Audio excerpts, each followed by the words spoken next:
retard, retard, retard.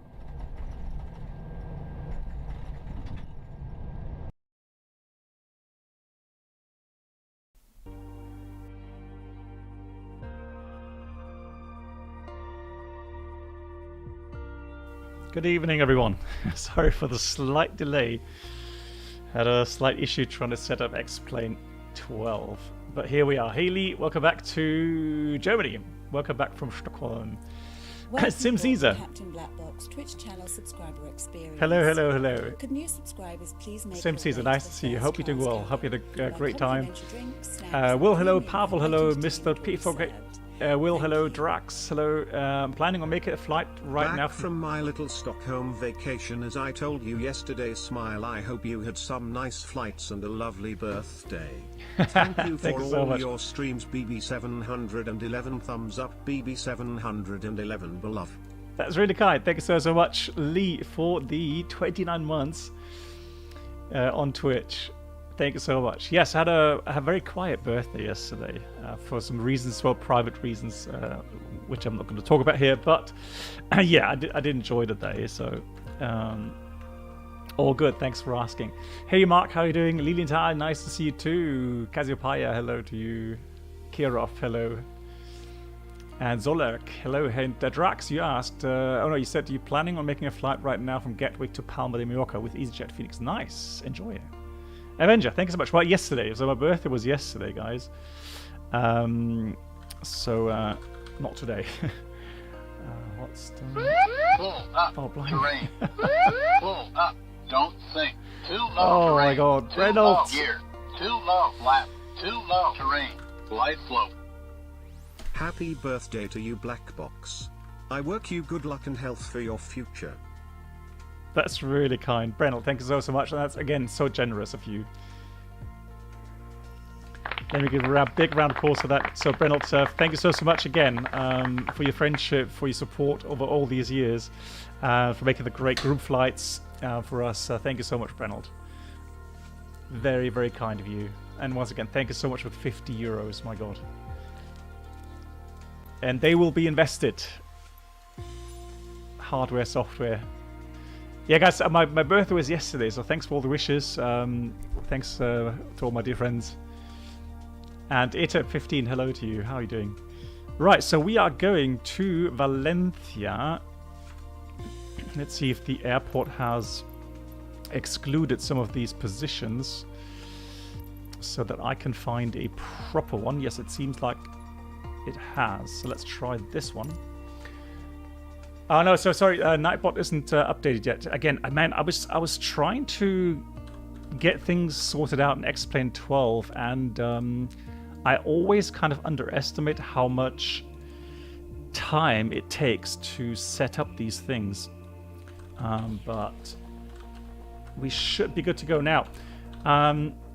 Since Mark is not, well, he said to me he's not 100% comfortable yet with the Challenger 650 in shared flight, which I completely understand and I respect.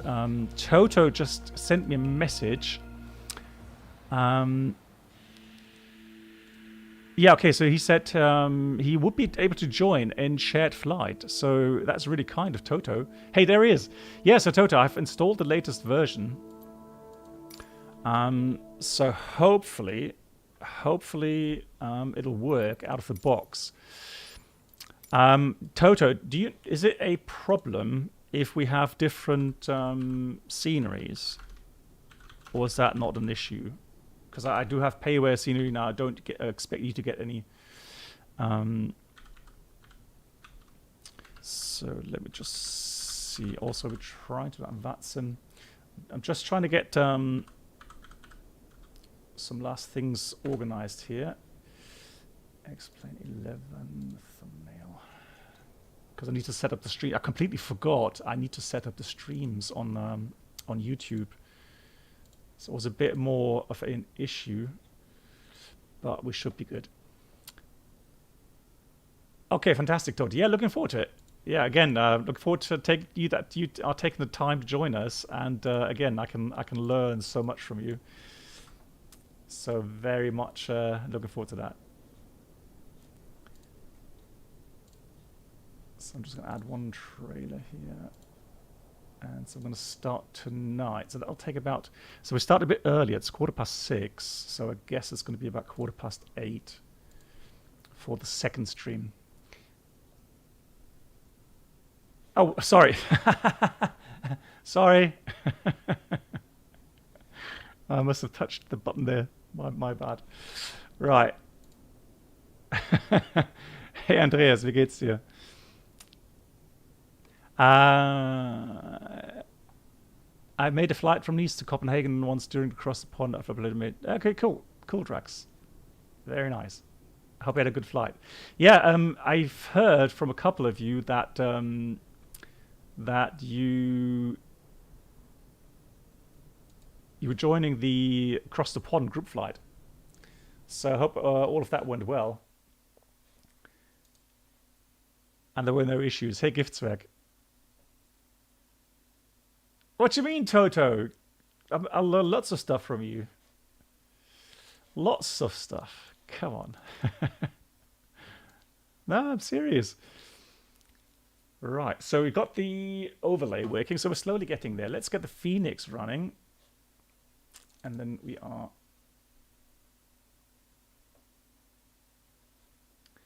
good to go. Hey, Flying Paul, good to meet. Hey, good. And Captain Chaos, nice of you to join us. Giftswerk, I hope you had a wonderful birthday. Yes, thank you, I did. It didn't go quite as I hoped it would, but I mean... We had a private issue come up, so there we go. Right, so we've done all of that. That's good. Let me try to start GSX. What's that? Cargo smoke detection fault. Right, that should hopefully disappear in a minute. So could you someone help me with the FENIX descent rate? 3 degrees, just goes down like crazy when I'm on auto thrust on and thrust to climb. Couldn't find valid airport But when I rise it to just under 5 degrees and was good higher.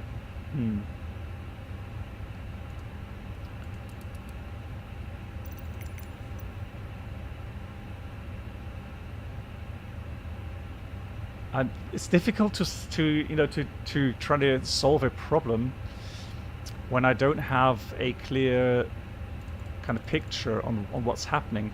And now the weird thing is the problems that some people are describing in the FENIX, they seem to happen with auto thrust on for some reason, and I cannot relate at the moment because I always fly with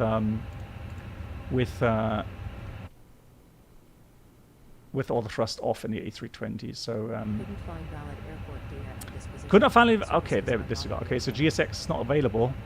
All right, then we go and do it differently. Nice. Hey, Andreas, ja, vielen Dank. And Matthias, thank you so much as well for your wishes. How are you doing, Matthias? Brennelt, today I have my Tuesday group flight, and after a long time again, I'm flying with Dash 8 and P3D. Ah, okay. Nice. Let me know how it goes, Brennelt. All the best.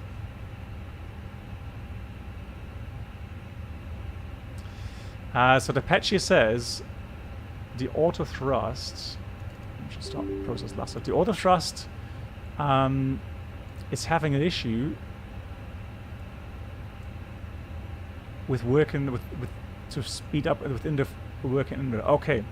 Well, I guess if it's a bit delayed, maybe then that's the reason why you guys are having issues. So all I can say is have a look, go at manual thrust until maybe the developers of the FENIX will get that fixed.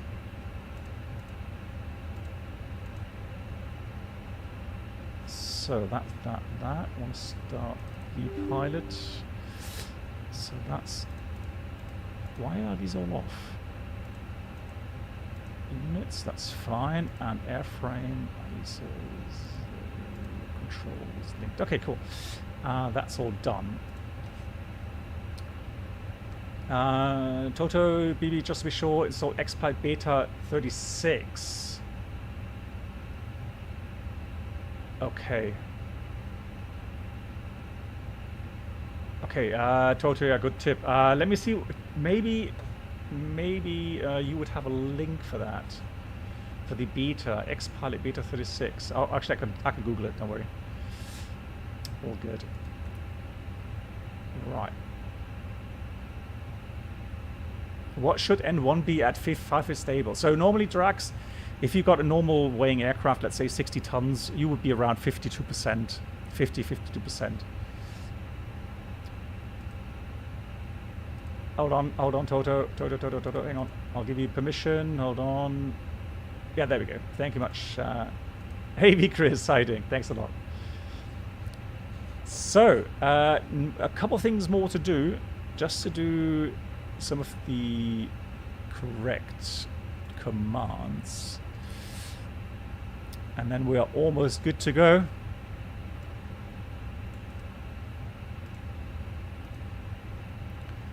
So, today, there we go.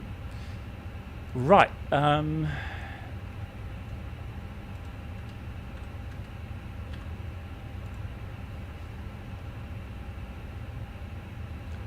So that's the correct today command. And I think the last thing to do is to get the flight plan going. And then we're good to go. Hey, Fly Lilo, how you doing? And Danny, how are you doing? Nice to see you. Thank you so much for joining. So we're doing Valencia to Casablanca. And we are windmill... What? Viewing? No, but hang on. Sorry. There's one more thing to do here. I don't know why...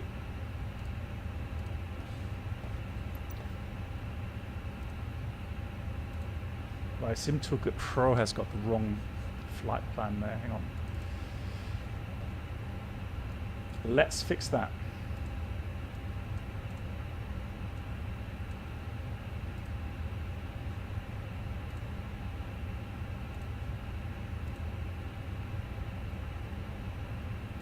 There we go. Now that's correct. La Palma Vulcana issue. I don't know, Brenold, if it's still this. We can have a look later on when the second flight. We'll talk about that. We have a bit of time to discuss that then. Right now. Actually, I flew to Malta a couple of days ago, and there was the Etna. We had very good visibility, and the Etna was actually smoking a bit. So it actually had... it wasn't a full-blown eruption, but it did smoke, so it was active. Right, so logging in now to VATSIM. Twitch channel subscriber experience. Could new subscribers please make your way to the first class cabin, where complimentary drinks, beautiful snacks, and Valencia. will be served. What a Thank gorgeous, you. gorgeous city. And we have another resub. First of all, we had a gifted sub from... No, hang on, disregard. Sorry. Anonymous gifted. Here we go. Anonymous gifted a sub to Toto. Thank you so much for the gifted sub. Thank you so much, guys. Thank you.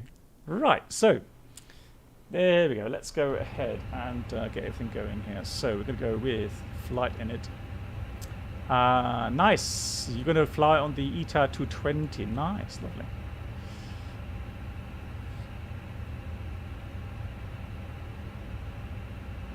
Etna smoking is pretty normal. Yeah, I guess so. Right, request here. But you know, it's always kind of, you know, you're kind of wondering how bad it would be. So sometimes you're in for a surprise. Nice. Hey Stefan, you're flying to Valencia for the first time next year on my stack. Oh yeah, you're gonna enjoy it. Again, it's such a beautiful, beautiful city. Welcome aboard the Captain Black Box Twitch channel subscriber experience.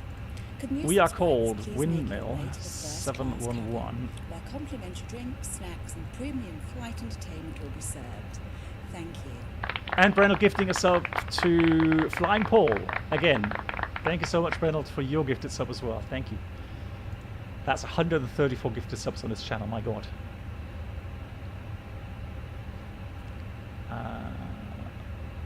From Roma to Genoa. Nice, lovely. Right, here's the flight plan, guys. We've got an hour 30 flight time, level 370. There is a event going on Welcome aboard well, at least the a Captain test Blackbox or Duo a Channel exam Experience. Could new subscribers going on in please Casablanca. make their way to the first class cabin, So that where seems one complimentary ton. drinks, snacks, I'm gonna and fly, premium it says flight 370, infotainment will be served. but I Thank you. fear that we have to go 350 initially, 26 across next. Thank you so much, Brenold. Again, gifting us up. My God, Brenold, thank you so much for gifting us up to Flyleo. Thank you, Brenold. So up there, it should be minus 56. Here we go. And the ground temperature right now is 25. Top of pause 40,000. Sounds about right. Let's have a look at the init load sheet, which we don't have yet because I haven't done anything here yet. Let's do this. We'll do mass and balance. Hey, P-Bask, how you doing? Nice to see you. Wie geht's dir? So we're going to go ahead and do my flight first of all. Welcome aboard the Captain Blackbox Duo Channel Experience. Could new Wow, all the subscribers support please coming make in. their Thank way you to so the so first much. class cabin, where Where are complimentary we? drinks, 1640. snacks, Let's and do premium flight 1645. infotainment will be served. Thank you. Is it real time? Almost, yes. 7 months. Road to 777. Thank you so much, Krushu. Thank you. 7 months, road to 777. Nice. Nice. Thank you so much. I hope you're doing well. Yeah, I'm doing well. Thanks for asking. Yeah, so for me at the moment, I'm on the home stretch, if you like, towards holidays. So another four busy weeks coming up. Just received my duty plan for November, which is crazy. Crazy flying until the 24th. So from the 24th, which 4 weeks from now, then I'll have the rest of the year off. Can't wait. Can't wait to get everything sorted out, get my head in the right order again. And then do regular streaming. 58.7.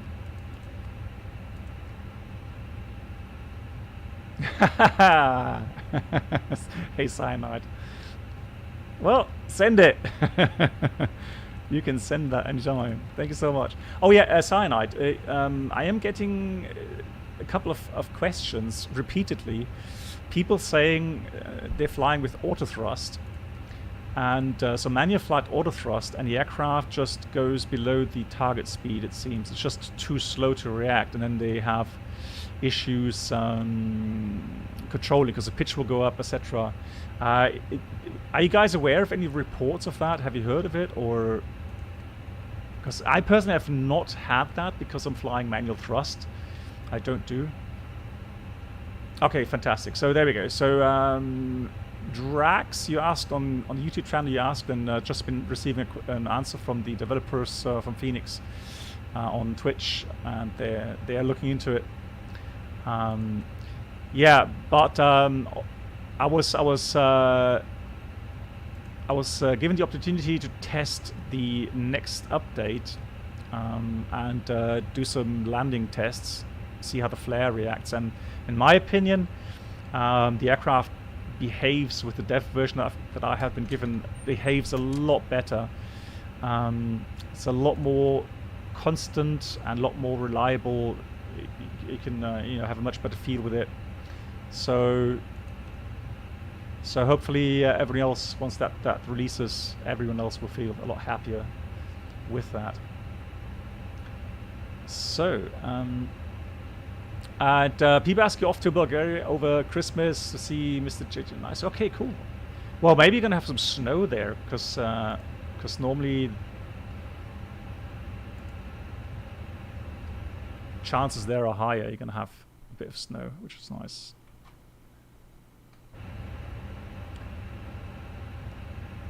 You in Casablanca? What, in real life or in?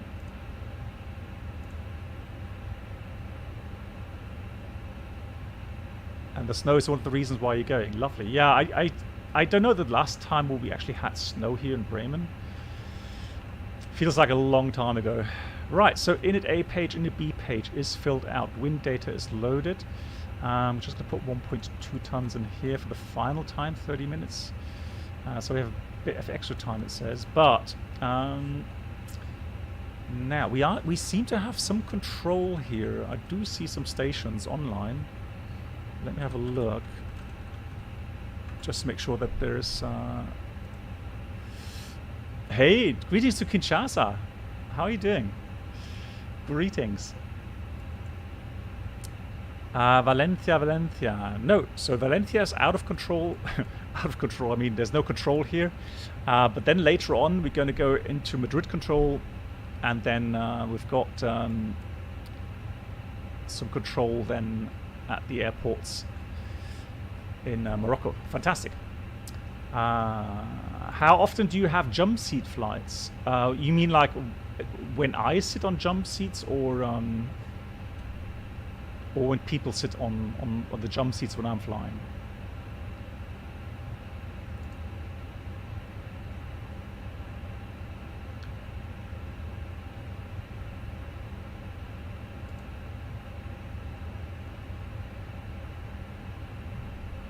Very rarely, Brennald, because the only times when I would be on a jump seat is when I'm commuting, and the aircraft is full, and I get graciously granted a jump seat by the captain. But otherwise, I would not really sit on jump seats.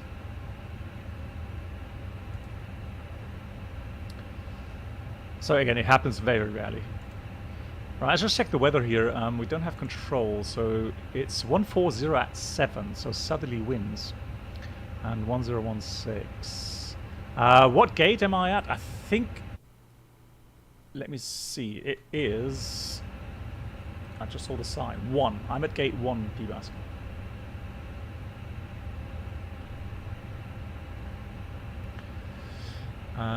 So we are going runway 12.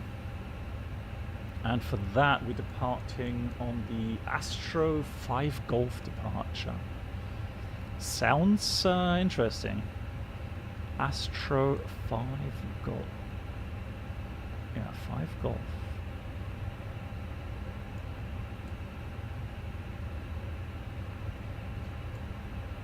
There.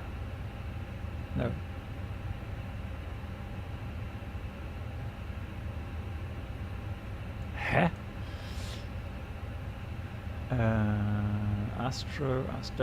Astro 5 Golf. That's the departure route.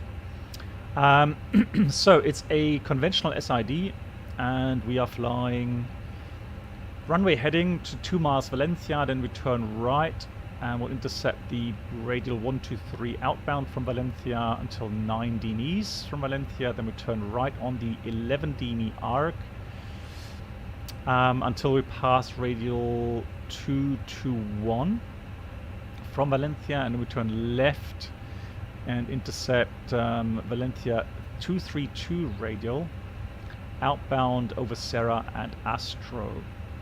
Initial climb 6,000 feet. So 6,000 feet it is. Start the AP.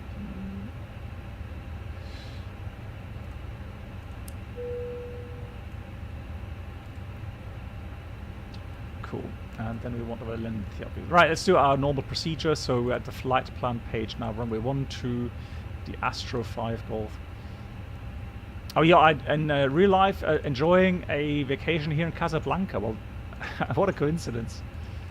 And Holger, moin. Hi, gute wie. So, for Casablanca, I do expect... Let's see if we've got ATIS already at Casablanca.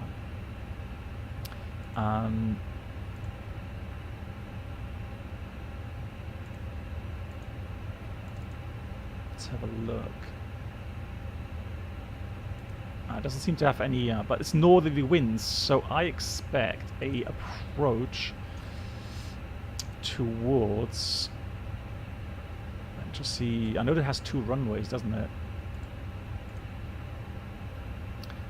Yeah, so normally... I guess normally we would land 35 left, so I'll enter that initially. But I haven't been there for a while. I've been there several times in real life, but I can't remember. So we do the Zulu 35 left, and the arrival is going to be the Tuzor 3 Alpha, it says. This one here. So let me just switch that to plan mode.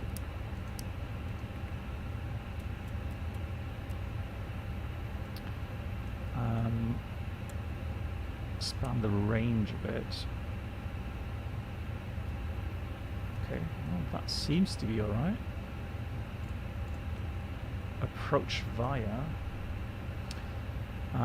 Let's do approach ILS. Initial approach 35 left, 35 right. I guess. Where's Tuzor? Tuzor.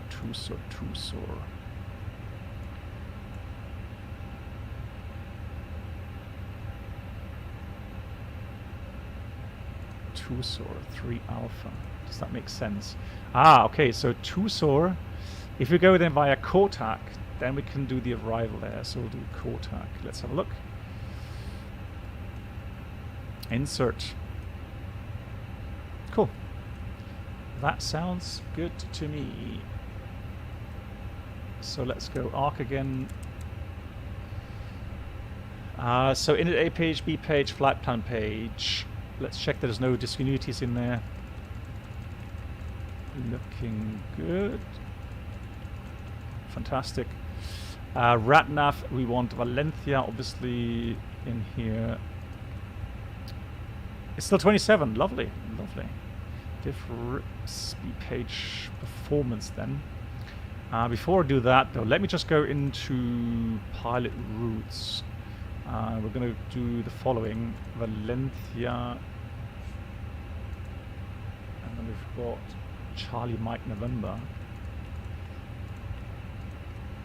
Just to store that flight plan, just to check the routing. So we go direct from Astro, the airway Mike Golf Alpha, and then direct to Tango Alpha November, and then Tuzor. Okay, that's fine. Nice.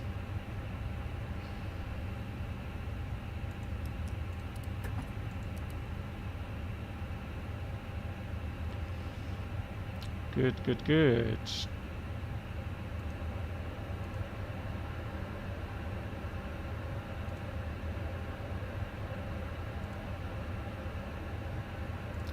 Boarding is completed. Fantastic. So that's good. And let's do the performance for the takeoff. So let's take the final values. Sync load sheet final, drive runway 12, all good. We'll have packs. What shall we do, guys? Shall we do packs off or packs on? We'll do packs off, standard procedure, all right? 65.3. Yeah, okay, PBASC, I'll have a look in a minute. We'll sync the live weather. I'm just going to add 1 degree here and subtract 1 hectopascal there. Wind is good. Intersections. Do we have intersections? No, we don't. So just take full length. Let's calculate that. Hey, Basha. Has the transponder to be on in Hamburg, for example, when calling for pushback? Normally, yes. Yeah, normally they do want you to have mode Sierra on. Oh, sorry, at least mode Charlie on the ground, not Sierra. But some airports actually want you to have mode Sierra as well, which is kind of weird. But is that you there, Prebask?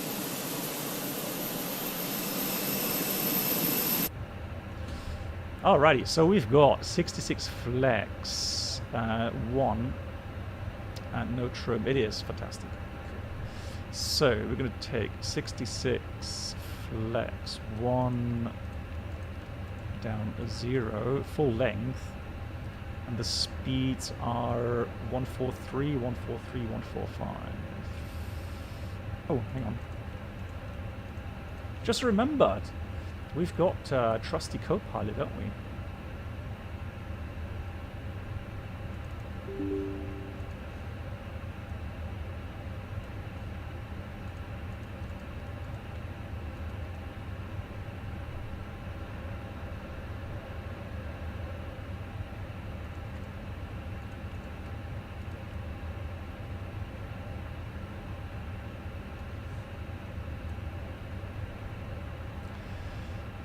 Good, so that's done. Anything else? Oh yeah, let's do this.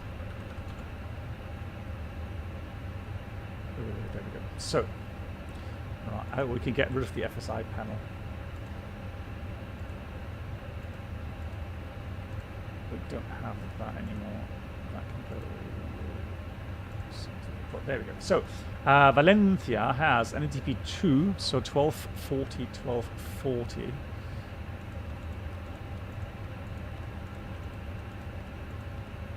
Oh, sorry, there. And the engine out acceleration is in 1800 feet. And the procedure for engine out is as follows. We've got Lima Echo Victor Charlie 1-2. 116 degrees.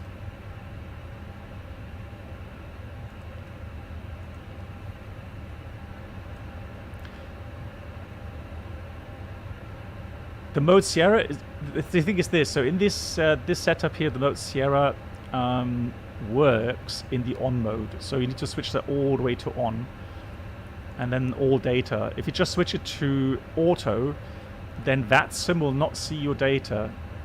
So that's the weird thing about VATSIM compared to real life. So here in VATSIM, in order for you to have mode Charlie transmitting, you have to switch that to on. Oh, sorry, hang on. Sorry, there we go. So you have to switch that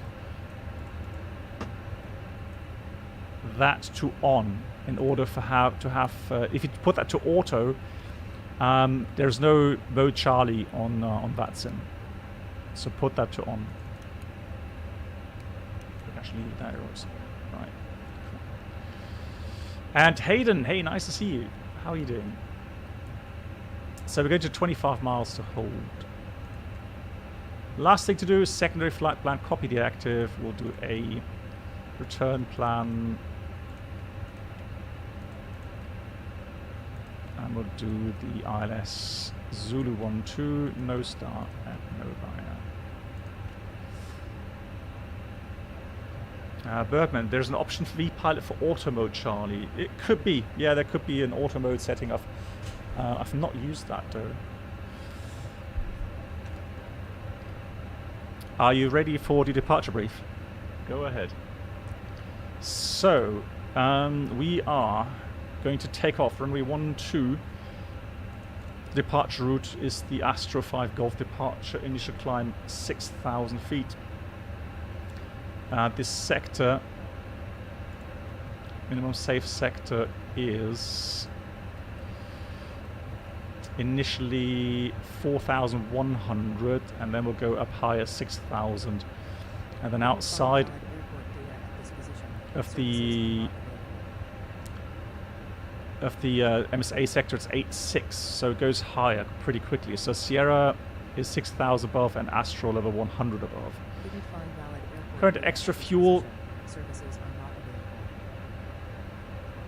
Who's talking to me? Something about services not being available. Extra time and fuel. Yeah, I know. Don't worry about it. I think it's GSX, right?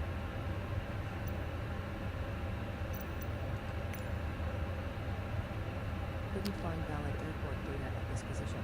Services are not available. Hold on.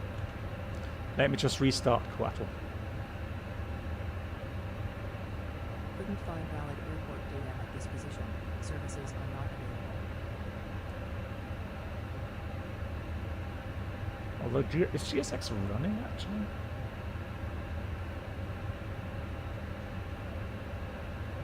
Couldn't find valid airport data. Ah, there we go. That worked. So, extra fuel, 600 kilograms, 14 minutes.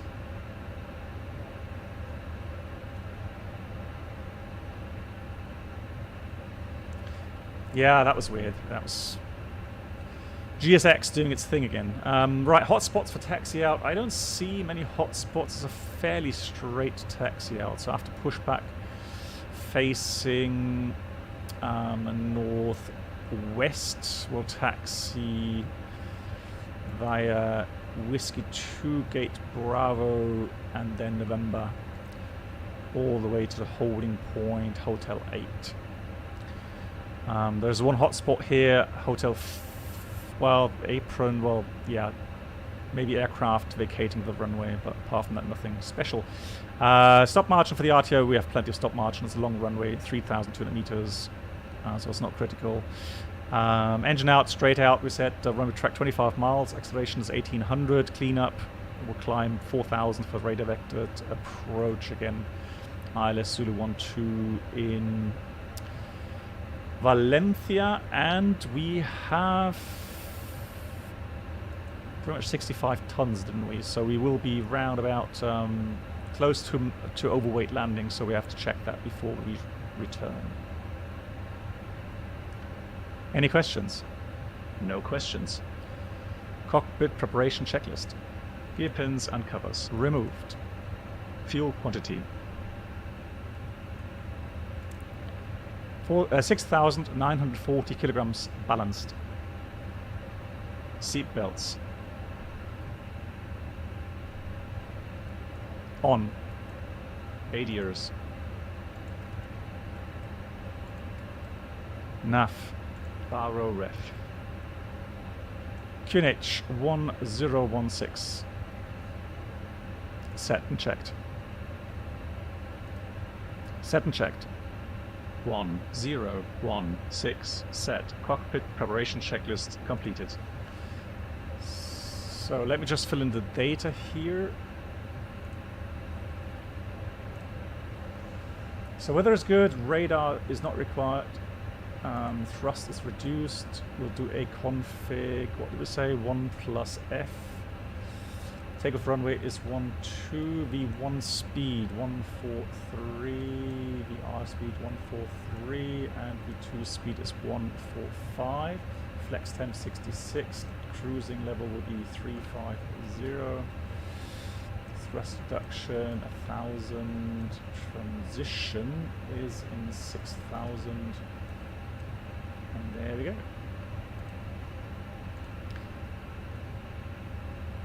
Okay, yeah, PBAS, fantastic. That sounds good. Right, let's see. That is still connected, so we can get rid of the jetway and get the TOC connected.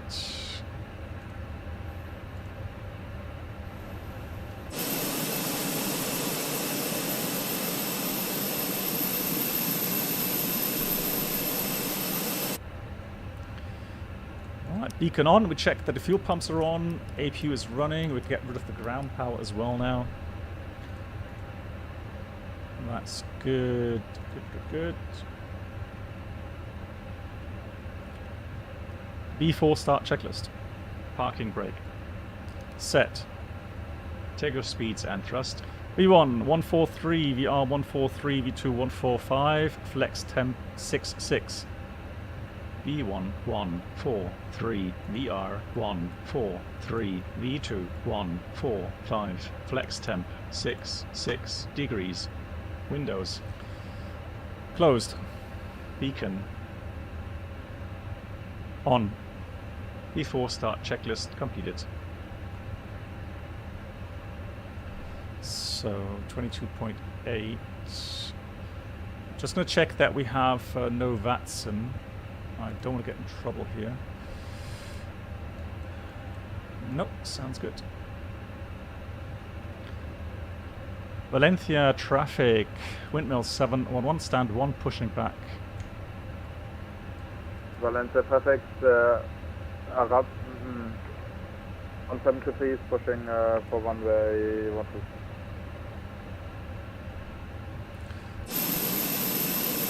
Yeah, that should be enough.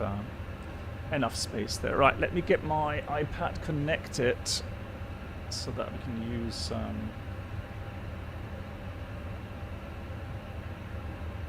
the FENIX EFB. So turbo connected, parking brake is off.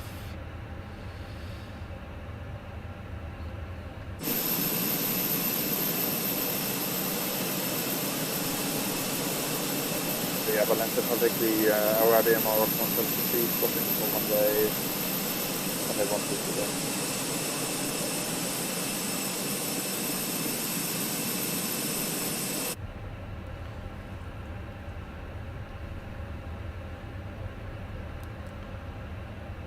Starting engine 2. Okay.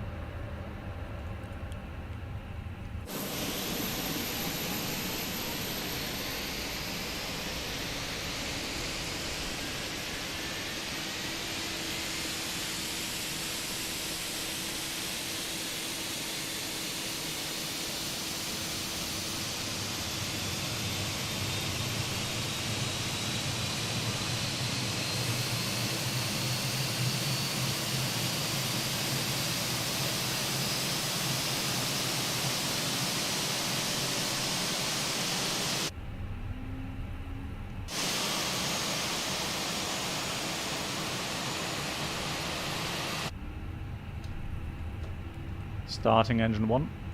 Okay.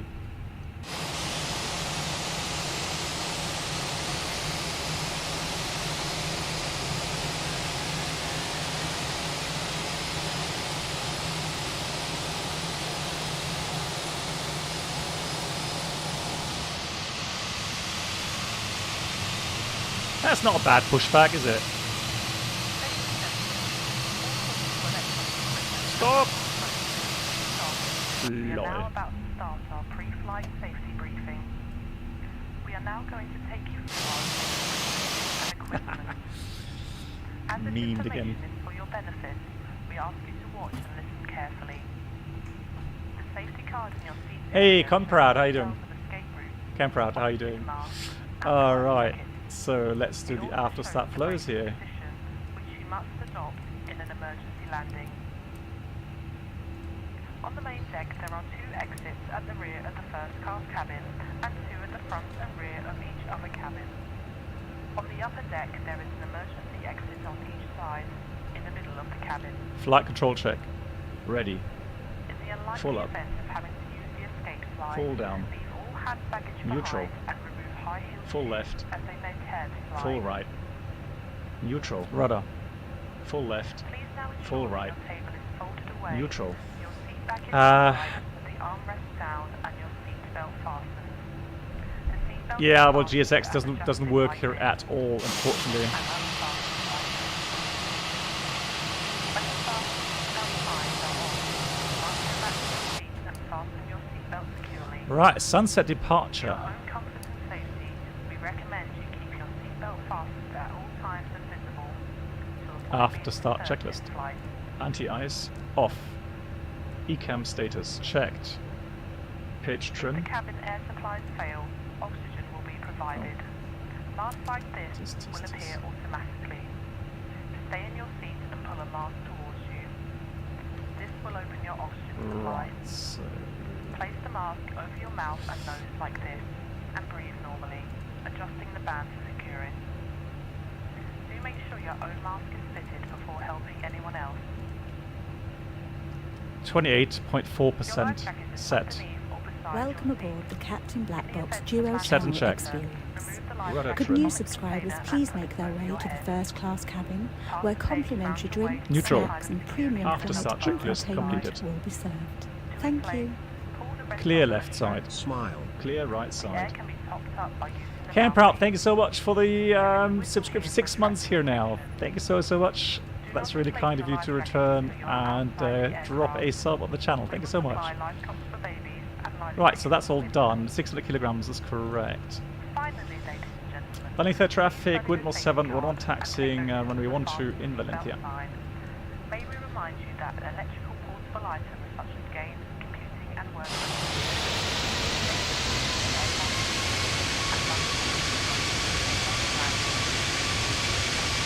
Valencia traffic, RADMR 150, following order, the traffic 1.1. Brake check. 2. remain on for the duration of the flight. Pressure 0. Smoking is not permitted at any time whilst on board. If you have any questions, please ask one of the crew. Thank you. Right, I'm going to follow that taxi line and go to that taxiway there.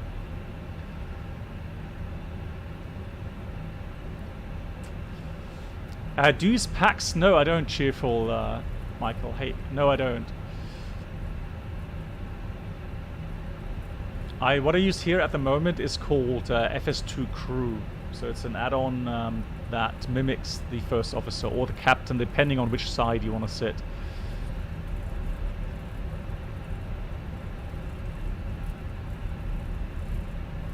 Lovely kind of atmosphere. Very nice.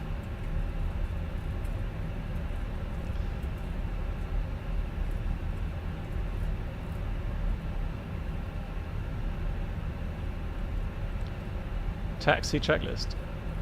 Flight controls checked. Checked. Flap setting. Config 1 plus F. Config 1 plus F. Radar and predictive wind shear system.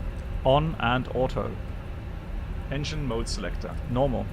Ecam memo. Takeoff no blue. Taxi checklist completed. Thank you. I have a crew from a giveaway. I just don't know if I should use it or not. Well, why don't you use it? I know, I mean, maybe the setup initially may be a bit of a hassle, but I can tell you that once it's installed, and you just, you know, read the manual and stick to the procedure, it works very nicely. I'm very happy with it. Yes, full runway PBAS, A firm.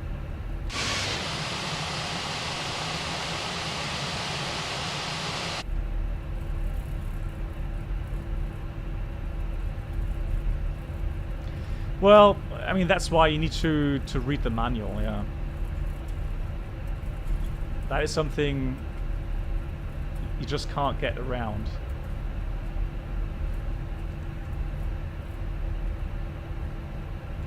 Otherwise, you do get in trouble quickly. Right, let's go check the... Yeah, 1016 is still good. Fantastic. And let's go back here. Let's get the departure route set up. Looking good. Any bugs? Well, the thing is this. So what I can tell you is that with the FS2 crew, you get a manager, like a software manager, and make sure you do frequent updating of the software. The trees, yes, it is actually Rex Equi-Seasons, yeah, correct.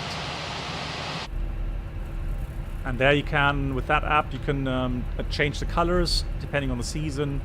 You can change the size of the trees. Does Rex cause crashes? Not for me. Knock on wood, I've not had a crash to desktop in Microsoft for a very long time.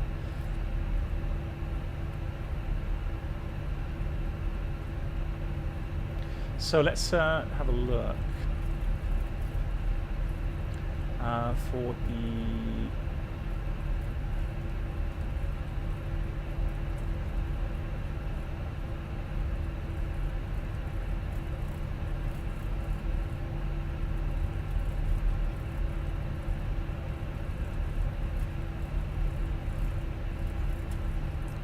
Welcome aboard the Captain Black Box Twitch channel subscriber experience. Could new subscribers please make your way to the first class cabin, where complimentary drinks, Lineup snacks, checklist. and premium flight Takeoff entertainment runway. will be served. Thank you. Confirmed. Takeoff runway confirmed. 4 years of sim Approach sealer, path, but clear learned traffic. so much. Runway Thank 1, you. 2 confirmed. TCAS. Cabin crew be seated for takeoff. TARA. Packs 1 and 2 off. Lineup checklist completed. Only clear traffic. Windmill 711 lineup departing 12 in Valencia. Hey, big thank you to Rob MCR. Nice to see you. 4 years, incredible. Thank you so much for the 4 years of support. And I'm very happy to hear that you're saying you learned so much. That's really cool. Thank you so much. Right, let me just adjust the cameras here a bit. There we go. And that looks alright. Cool. Are we ready? Chrono. Let's start the chrono here. Ready? Ready. Takeoff. Check.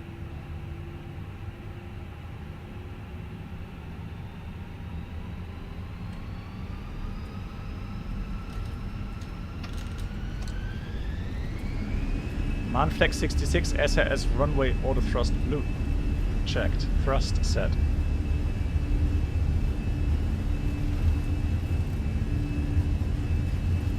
Valencia traffic over area Mark Rock 173 lining up on the 100 knots. Checked.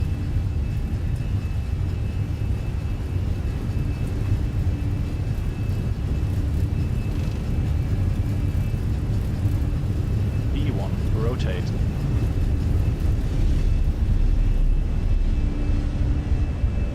Positive climb.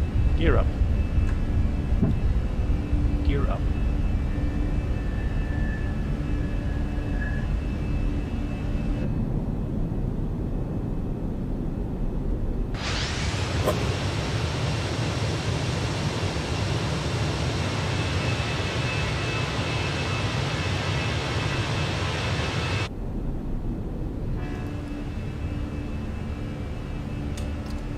Thrust climb, climb, out blue, auto thrust. Packs are on.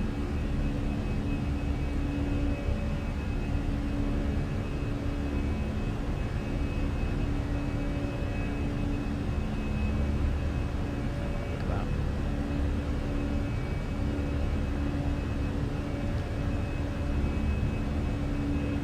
Yeah, lazy Matt, exactly. Yeah, you're right.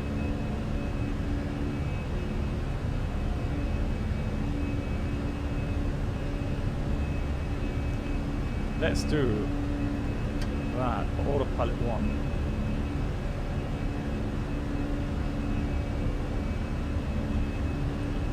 Let's do that. Oh yeah.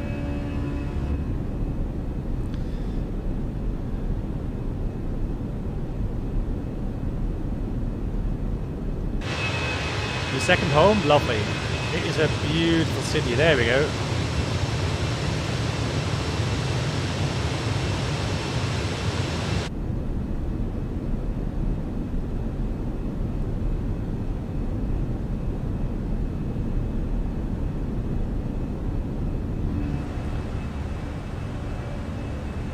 Flap 0. Speed checked. Flaps 0. Valencia traffic AVM our contact 50 taking off on the 1. The racing track, I think, was further down. So this is the expo center, and the aquarium is right there. And that's the you have a dolphin, kind of beluga. Was it beluga whales or something, or dolphins there?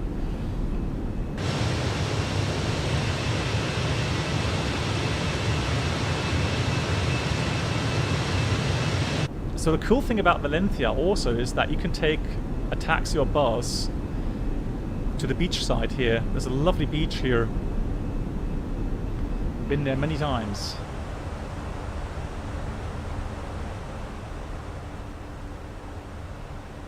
Oh yeah, thanks. So the new FENIX update just dropped. Nice. Outstar. Excellent.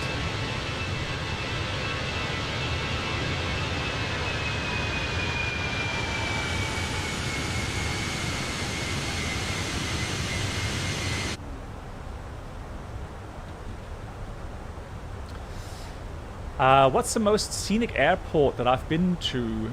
You mean short range, long range? So we're now on a 10 arc. Fantastic. And let's go climb up further. Let's go 350.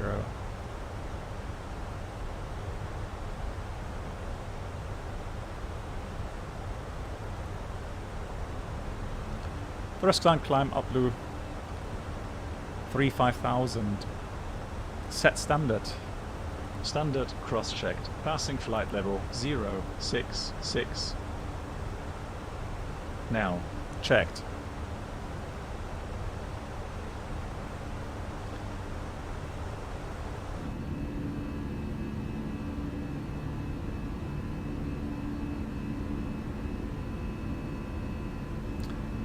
Schon dieses Jahr um die Zeit, das ist erst. Okay. I hope you're not too sad, Tiara. There's P-Bask. I'm sure you can travel back again from time to time. So the most scenic airport, man, I don't have a single favorite. I always say that. I don't have a single favorite airport. Hey Bon, good evening. I have many airports that I really like flying in and out of.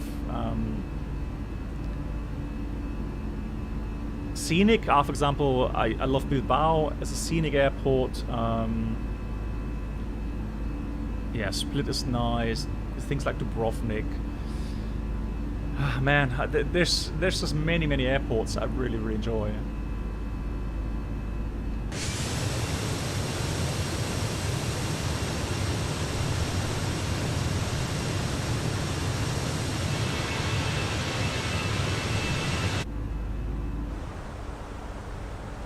good. So 10,000 foot climb flows.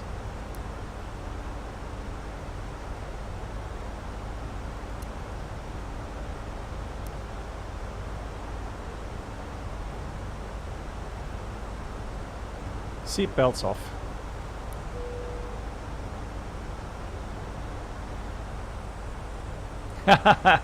Basically every airport in Austria. Yeah, I know, right? Where do we start? Where do we end? I mean, again, it's just too many airports that are really nice. Santiago de Compostela is also fun. Well, yeah, like I said, lots of airports. It just wouldn't be fair to simply name one.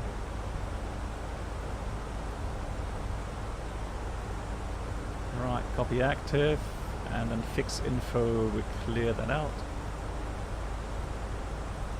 Right, guys, if you try the latest version of FENIX, please let me know how you are enjoying it.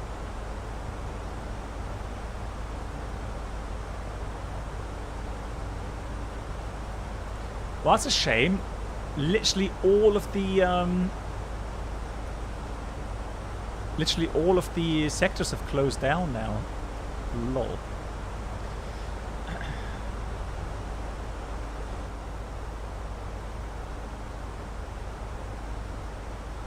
Yeah, Sofia, not just with the winds, people ask, but also the Captain Black Box with the surroundings. So the could new subscribers please make their way to the first class cabin, where complimentary drinks, snacks, and premium with the terrain and so on. Thank you. Hey Andreas, thank you so much for joining the YouTube community. Thank you, Andreas. Thanks for the support. Round of applause for that.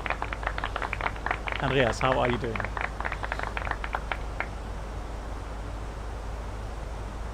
What a beautiful sunset, guys! If you want to see a lovely sunrise, I just posted yesterday. I posted a little short video on my Instagram. It's called the Real Black Box 711 because somebody already stole my Black Box 711 name there, so I had to go with that. Yeah, beautiful. Oh yeah, so sorry. Yeah, I know. In the end, I mean, I have to install the X-Pilot on X-Plane 12.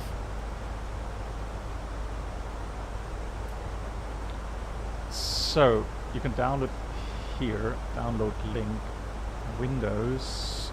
So it's beta 35. Okay, I've got it downloaded, Toto, so I can install it as well.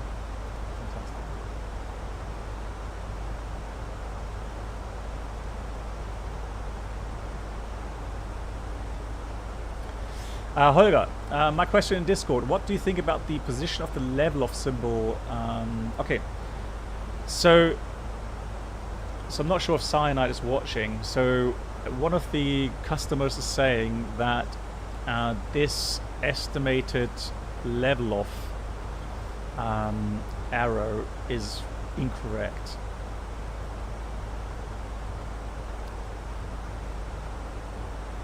Yeah, I mean, this is taking.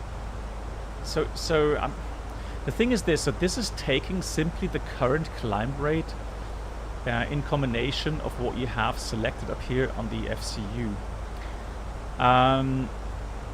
So if you change the vertical speed, obviously that arrow will change accordingly. Now the thing is that you are arguing that you would see it predicted by the FMC, correct? Yeah, so if the argument is, I guess the argument is also if you're in managed mode, that arrow should represent the calculated top of climb from the FMS and not take the current climb. So I think you have a point there. So I also would expect that to be in managed mode right now to be the one, that position.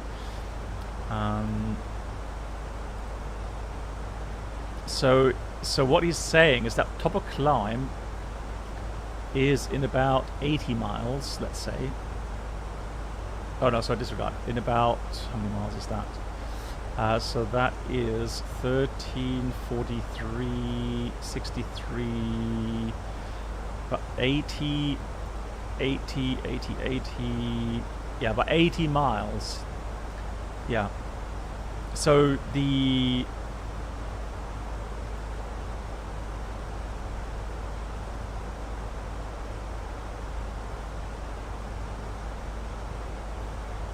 Oh yeah, 75 miles. So, yeah.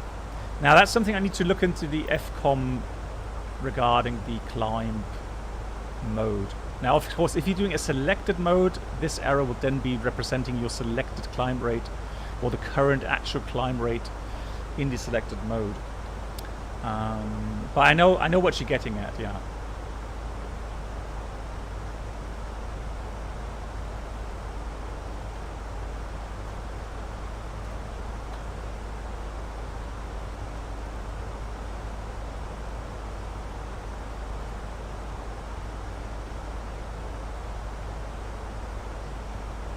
Although,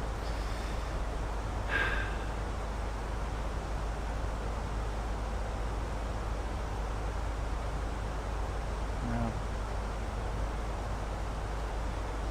So right now it's saying top of climb is pretty much in line with Yankee Echo Sierra. Welcome aboard the Captain Black Box Twitch channel subscriber experience. Could new subscribers please make your way to the first class cabin, where complimentary drinks, snacks and premium flight entertainment will be served. Thank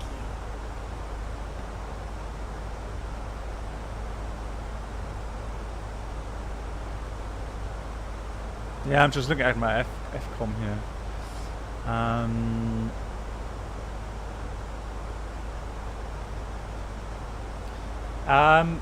Big thank you to Pilsnerish. Nice to see you too. 2 years. Thank you so much, Pilsnerish, for your support here on Twitch.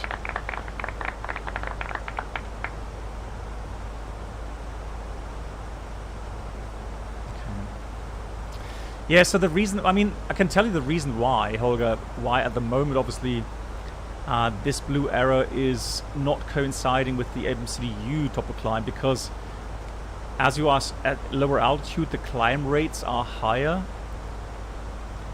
So this arrow just represents that if you maintain this climb rate until your level of altitude, 350, this would be the position. Now, of course, as you climb up higher, you get into thinner air, the performance drops, then the climb rate will drop, and then that arrow will move further away again. And so in the end, it will coincide pretty much with the MCDU level of altitude.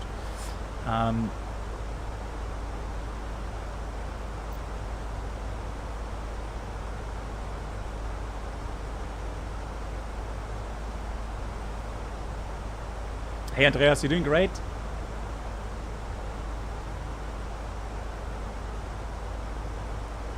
Oh, no worries, Andreas. Yeah, all good.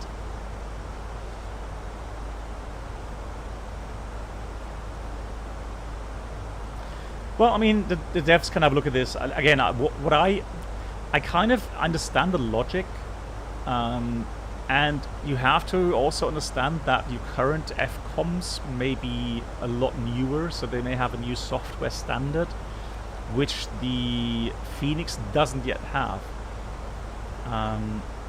Yeah, but maybe, Holger, maybe those sims are using different software standards.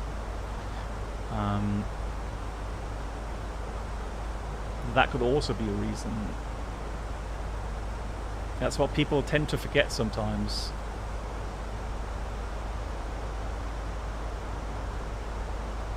Beautiful scenery. Man, it's just gorgeous. Right. Captain Tins. Or Captains, what peripherals do you recommend for a beginner, or only have the Thrustmaster HOTAS? The Thrustmaster HOTAS? The Warthog, or which one? I'm a bit confused. Which one do you mean with the Thrustmaster HOTAS? The Warthog, or the Warthog, sorry. Warthog, I keep saying Warthog, it's not, it's a Warthog, isn't it? Yeah, Holger, that's probably the best thing to do, yeah. Yeah, and again, like you mentioned, in the MCDU you get a more accurate prediction compared to that blue error, because I think at the moment the blue error simply corresponds to the current climb rate, predicting when you're going to reach the FCU altitude. That's all that says there. Hey, Wipers Racing, how are you doing? Right. Guys, so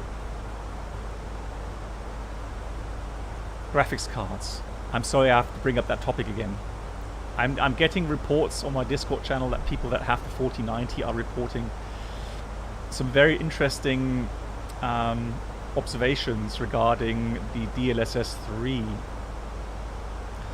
and it actually does give them very smooth performance. Now, if anyone here has a 4090 and has tried Microsoft Flight Sim, how is DLSS 3.3 affecting the display sharpness?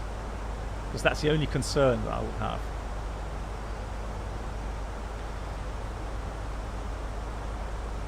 Beta 36 should be the latest one, Toto. Okay, I'm just looking at the website there. vPilot, Xpilot, it says beta 35. I don't know why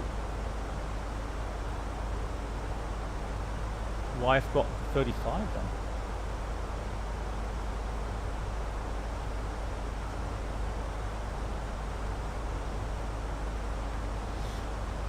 Is it really? So it's still blurry. And even if you set the quality settings,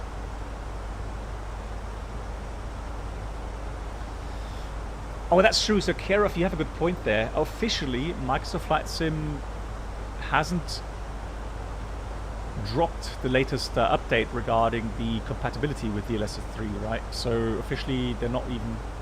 Okay, thank you much for the link, Toto. Thank you. Yeah, just trying it. Ah, there we go. Fantastic. Toto, you're the best. Thank you. Yeah, got it. Downloading now. Yeah, so... now, that's the thing.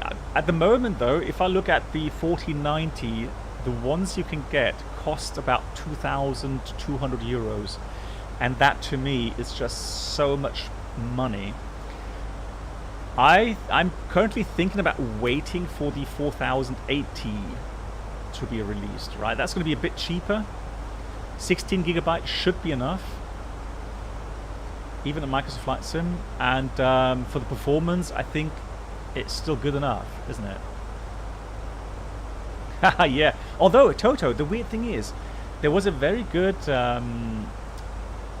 report on YouTube from Der Bauer, and he tested the 4090 and did benchmarking compared to 3090 and a 3080, I think. And what he found is that he's underclocking the 4090 by about, what, 30% or something. So he's actually drawing on average a little bit less than the 3090 and still has phenomenal performance. So some really weird kind of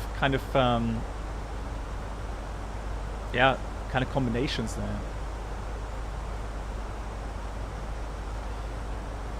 And Dayan, hey, how you doing? And Ayush, hello. Hey, Black Box, good evening. I just have a question regarding the Neo. Do the Pratt & Whitney engines have different dual cooling envelope?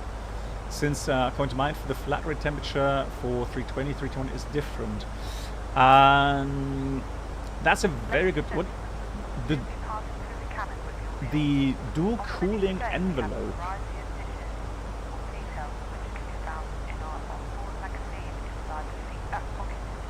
Yeah, I'm pretty sure the flat rate temperature is different for the Pratt & Whitneys. I'm pretty sure of that.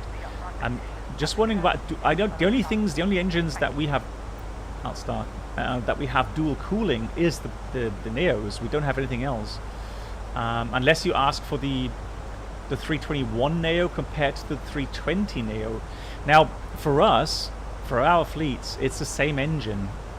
It just has a different power rating, software technique. So via software, you are able to kind of decreased the max power settings on the 320 Neos, and so by software they will have more power available with the same engine on the 321 Neos. So the cooling envelopes, I mean, I can have a look. That's an interesting question.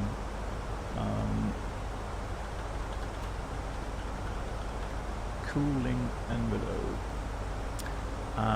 No. So first, it's the same. I'm just looking at the chart here. It's the same because, like I mentioned, we have the same engine on both of these aircrafts. 320 Neo and 321 Neo. Yeah, De Florence, he does, and he actually questioned why Nvidia came out that way with the 4090, and he says that they completely messed it up, really, because of that phenomenal power it already holds in a downclocked environment. So frame generation is what makes 4090 great. It's a game changer, double the FPS with no artifacts or worse quality. Okay, well that's interesting. That's an interesting observation.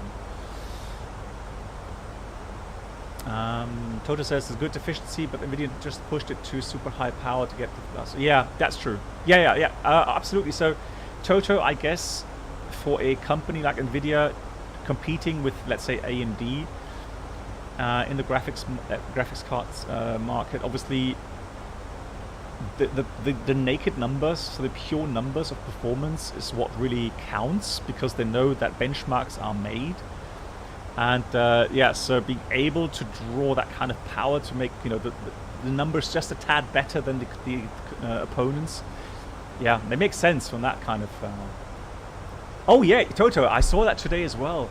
Yeah, we got the first people being able to put their PC on fire. Oh god. Right. Yeah. Oh yeah. And one thing I was wondering is if I have 4090 with DLSS 33 running, then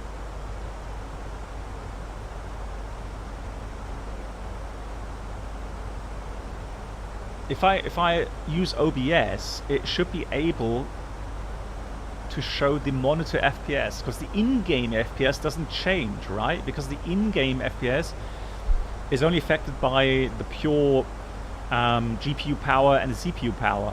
And while the DLSS 3.3 just artificially adds frames after the signal, if you say, comes out of the processor, and just adds synthetic frames to increase the FPS. But that's obviously what you see on your monitor. And so if you take the monitor display and use that in OBS, then I think, at least from my basic knowledge, I would say that you would see the higher FPS, hopefully the smoother kind of gameplay as well on the stream. That's my thinking here. Well, to be honest, so Fly Lilo, at least I heard that DLSS 3 will not work with the 3000 series cards, because apparently the chip that needs, well, DLSS needs a certain chip type to work, and the 3000 series doesn't have it, so why should the 2000 series have it? Yes, exactly. It's a post processing stage. Hey Nana, good evening.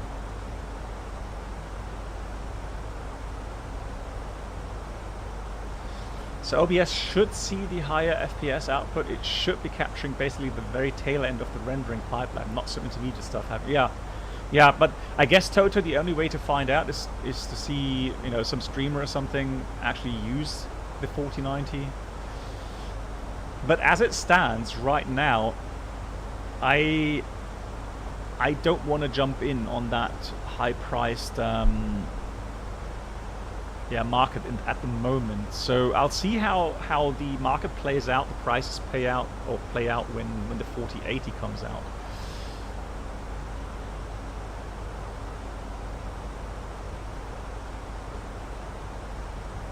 You worked hard this summer, autumn. The busy schedule, you're worth. Good friend.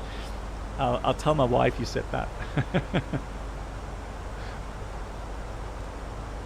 Yeah. Yeah, totally. That's my thinking as well. Yeah. DLSS can work even with the 2000. Someone did a config change in Cyberpunk. Okay, well, I'm gonna have to read up on that, Lilo. Yeah. Thank you. Thank you much, P-Bask. And hi, Trin. How you doing? Good evening. Greetings to Dubai. What's the weather like in Dubai right now?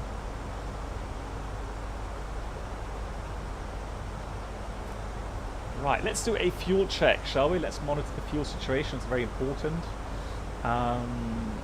So we departed 26 minutes ago, which was on the simulated clock.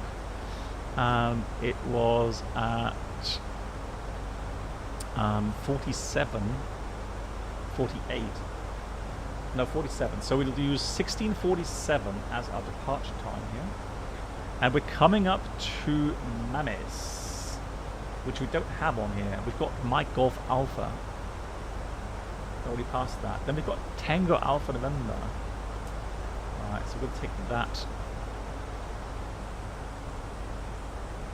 That one there. Okay, so we've got to wait a while until we can do the fuel check. The weather is getting better. Does Dubai even have weather? Apart from sunshine, you mean? Yeah. Lol.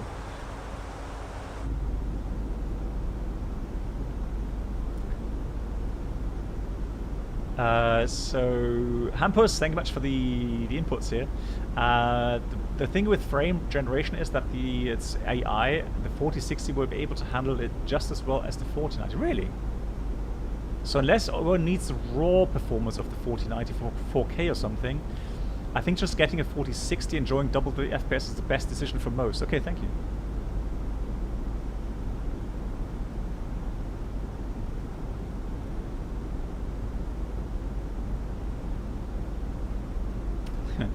Yeah, P-Bask, no worries.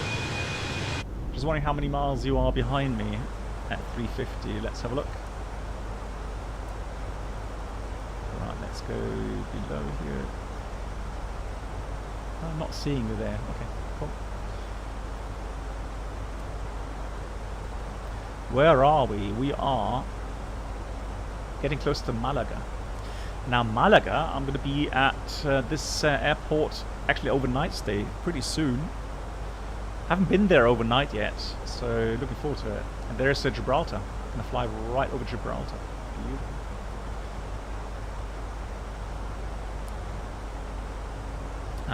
Technically, I doubt DLSS 3 depends on much of any hardware-specific features, so it's basically async space warp that is common in VR rendering. Yeah, it's true. Yeah, so I did pick that up on regarding VR rendering, and it's just applied then to normal on-monitoring rendering. So it's like just a software lock. They can circumvent it if you're sufficiently motivated. I get it. Okay. For flight sim, the 4090 versus 4060 won't give you much of a boost, probably, since it's so CPU limited. In normal games, however, there would probably be quite a large difference. Yeah, but to be fair, Hampus, so to be fair, if I used unlocked FPS, I guess I would get around a 45 to 50 depending on the scenery. Or let's say anywhere between 40 to 50 on average. If you can boost that to 70, let's say, that would already be fantastic, at least in my eyes.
Oh, sorry, I was muted.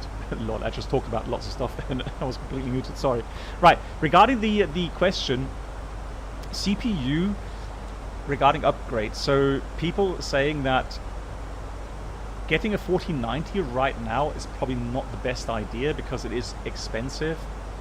And with DLSS 3, you can just wait for the 4060 or the 4090. And I was just asking while I was muted, how many gigabyte VRAM does the 4060 have? Because I know the 4080 has 16 gigabytes. So if you want to make your PC a little bit future-proof, then I guess you would aim for something that's a little bit higher on the VRAM.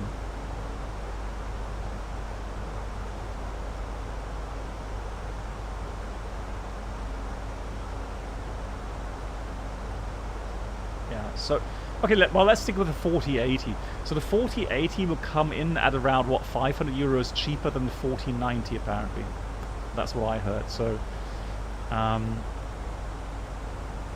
yeah, so either 4070 or 4080 will be a better choice. And in combination then with the 13900, because the 13900 has those extra E-cores and a higher clocking on the performance cores as well. So those are clocked up to what, 5.9 gigahertz or something. So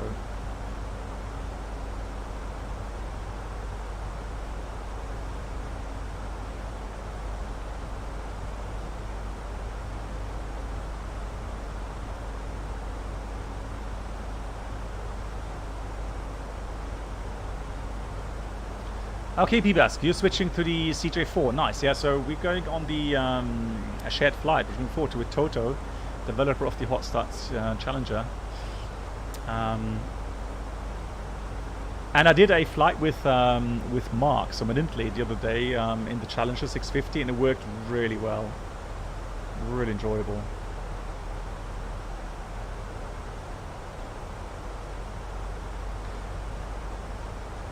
Well, I think those reports regarding the 1500 watts consumption is just a bit too kind of, I don't know. It's kind of those news that, yeah, I think 1000 watts is something you should aim for with a PSU. But, yeah, I don't think, because again, so there are tests out there with the 4090 that had them underclocked, so they were drawing pretty much the same power, on average maybe 10% less than a 1390 actually, with much better performance. So yeah, and no doubt the 1900K will draw more power as well, so you got to be aware of that. If you're using 1390, a 13900K in combination with a 4090, then yeah, you should be aware of the power draw that it needs. So 1000 watts for sure. Yeah. Right, here's our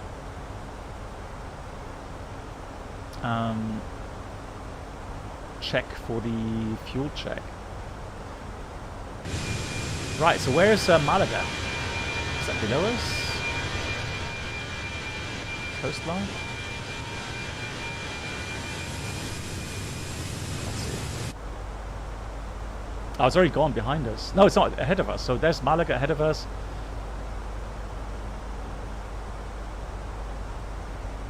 And there's Gibraltar. Haha, yeah.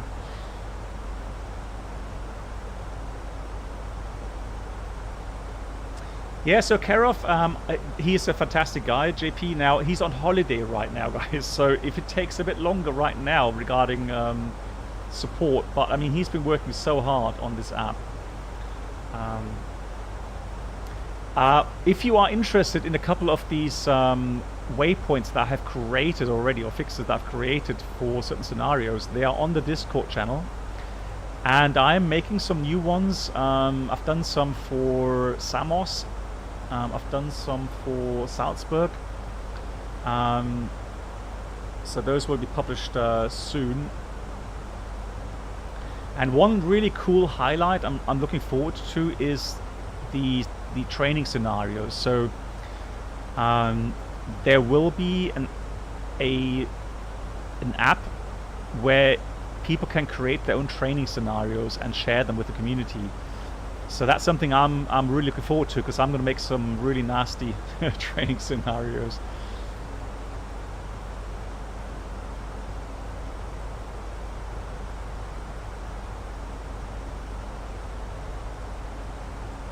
Oh, I told you, that's a good point.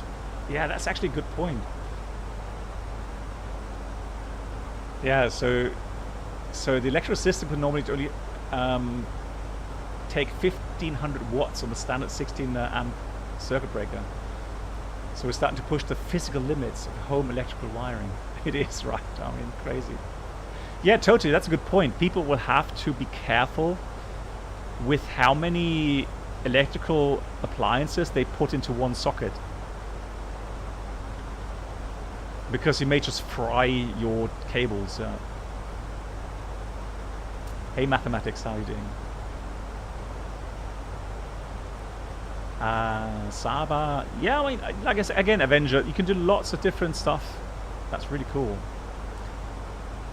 Hey Groovy Bear, nice. Hello. Hey sir, just wanted to thank you for all you have done for the flight sim community. Because of you, I've learned so much about how to use the Airbus, and because of you, I love the FS Labs until this day. Thank you all, and all the best to you. Well, thank you so much for the kind words, Groovy. That's really kind of you.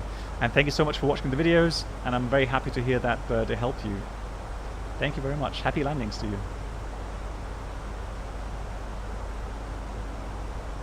Oh yeah, especially houses that have no brick walls, but more like wooden walls with a nice insulation wool in between. Yeah, that'll burn probably.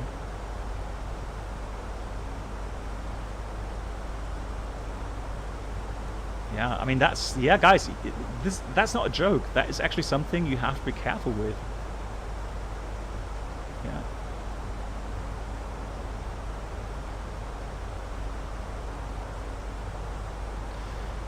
Well, Andreas, if you can, I'll show you a link to... Andreas, you speak German, correct? Because if you do, there is a interesting video on YouTube from der Bauer.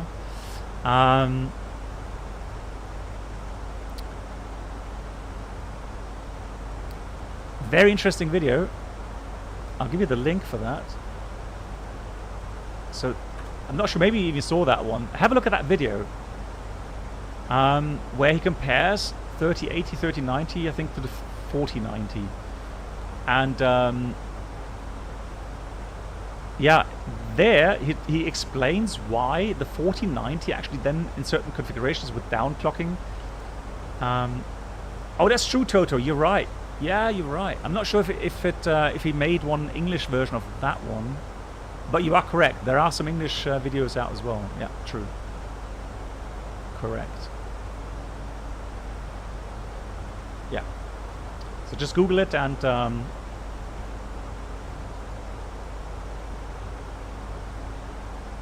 yeah, and Andreas, I mean the FPS performance increase comes not from the raw output. It's because of a software AI that creates extra frames before the signals go into your monitor. So it's an artificial increase in FPS that does, apparently, it looks like, create smoother experiences for people, less lag, stutterers. But I mean, regarding lags and stutterers, if they come from the raw output because of CPU bottlenecking or something, I think the DLSS 3 will not stop the lags.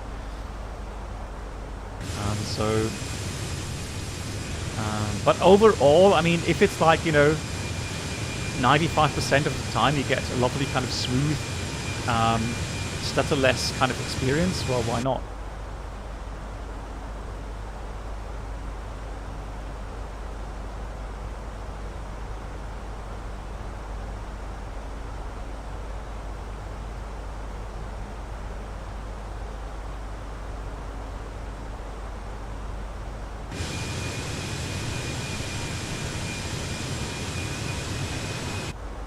beautiful. Now, I promise you guys, the next flight we're going to do from Casablanca to La Palma, it'll be a day flight because I have payware scenery for Casablanca and I have the Orbix Canary Islands True Earth. Is it True Earth? Or at least the Orbix orthos installed for that. And a payware airport for La Palma as well, obviously. Captain Chaos, yeah. Maybe that's a good idea. Does a 60 Hz monitor compared to an 144 Hz monitor? Well, if you can use the 144 Hz, or if you get up to that kind of FPS and not use VSync, well, yeah. But any time you use VSync and you kind of sync up the monitor frequency with the FPS, it'll be limited, right? So in this case, it would be 60 Hz. And if you use 144 Hz, if you don't get up to 144 FPS, well, you're gonna have maybe some little stutterers from time to time. So, but I mean, if you're playing shooter games or something, then yes, a 144 Hz monitor will make a big difference compared to 60 Hz monitor, right? But in flight simming, to be honest, my opinion, flight simulation, 60 Hz, 60 FPS. If you can reach that, you're in heaven. I don't see. Yeah. So the difference between 30 and 60 FPS is huge in flight simming, regarding the way the simulator runs and feels. But I would argue, comparing 60 to 100 FPS, yeah, it'll still be a little bit smoother if you pan around quickly. But there comes a point where I would just assume that at some point you will not see that kind of big difference anymore.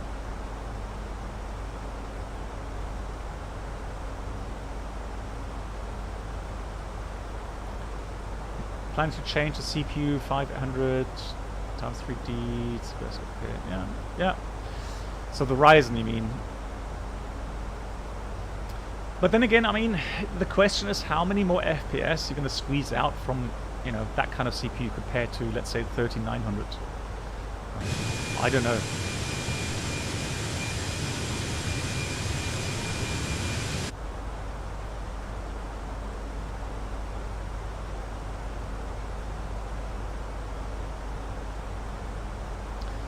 Yeah, so DJ, sure. I mean, but again, if we're talking flight simming, it's not so important. If you talk about competitive shooter games or something, then yes, of course. Difference between 60 and 120 is huge. Yeah.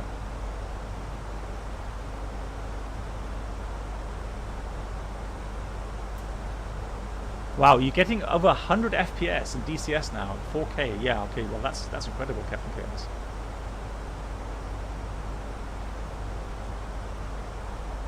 What kind of graphics card do you have, Captain Chaos?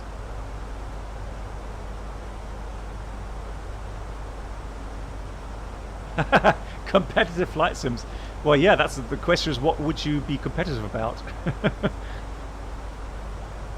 Landing rates, or what's the aim to be competitive for in flight simming? That's a tough one.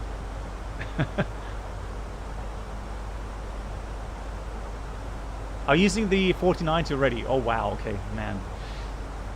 Yeah, so Captain Chaos, I mean, with that kind of graphics card and in VR, using, let's say, an 8K headset, where you're starting to get incredible sharpness and the performance stand, let's say at least 90 FPS, wow, I mean, yeah, okay, I mean, DCS, yes, I mean, DCS, you could have a bit more competition there. Yeah, I agree on that. Oh, lovely! Look at that. How we skim on top of clouds here. Beautiful.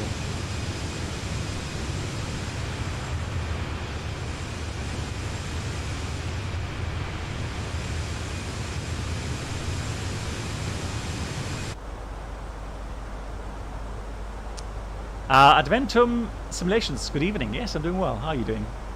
Thank you. Well, we should be getting into controlled airspace soon. So the next frequency will be 2655.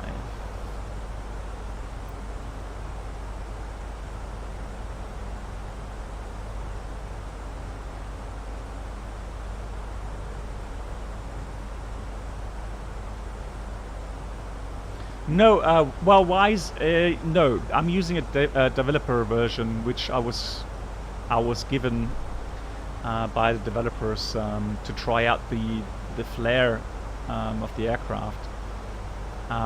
So no, I have not installed the latest one. That was released just after I started streaming. So I'm happy to hear people call out their experiences, especially with the landing, to see what they think. Oh, it's sure. So that's true. So SU-11, I've actually bought a glider today in Microsoft Flight Sim. Discus 2 Charlie I bought today. And so when SU-11 hits on the 11th of November, apparently, that's where it's targeted to be released. I'm definitely going to try out glider flying in Microsoft Flight Sim. Because assuming that if you're on a multiplayer server, everyone gets the same thermals and the same up and down drafts, then you could do competitive flying. That would be cool.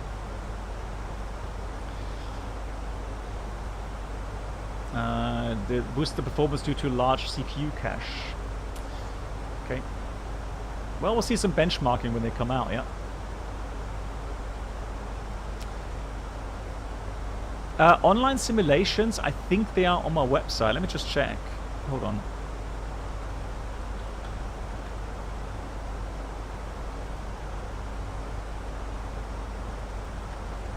But I have to check if I have to update them. He's saying, yes. The only thing I need to update the picture because no, actually no, they're correct. They are the ultra settings on the volumetric clouds. Yeah, so on my website, I'll give you the link. Hold on. So that's the settings page on simulations.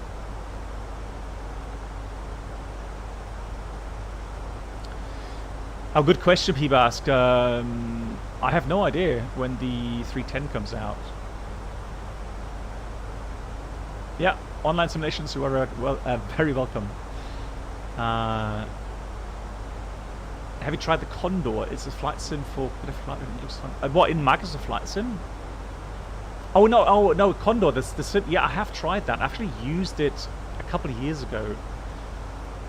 And believe it or not, I actually won a competition once because I flew gliders in real life a long time ago. But I played quite a lot on the Condor glider simulator. And the cool thing about that is you get lots of freeware sceneries around the world. So you can go gliding in New Zealand, the Alps, US, the Andes.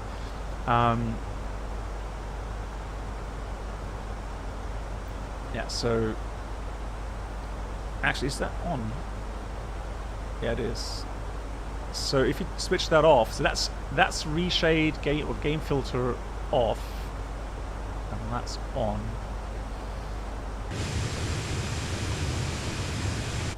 Welcome aboard the Captain Black Box Duo Channel. Pivask, your parents were using please make their way to the first class word cabin, Drachenflieger. where complimentary drinks, snacks, So, and premium flight. what's an English word for the Drachenflieger? Thank you. Is it hang gliders? There we go. Thank you. Yeah, hang gliders. Yeah. Hey, Oist, nice to see you. Oist, thank you so much for the 11 months, almost a year now here on Twitch. Oist, thank you so much. I hope you're doing well. Right, we're going to do a quick fuel check here, guys.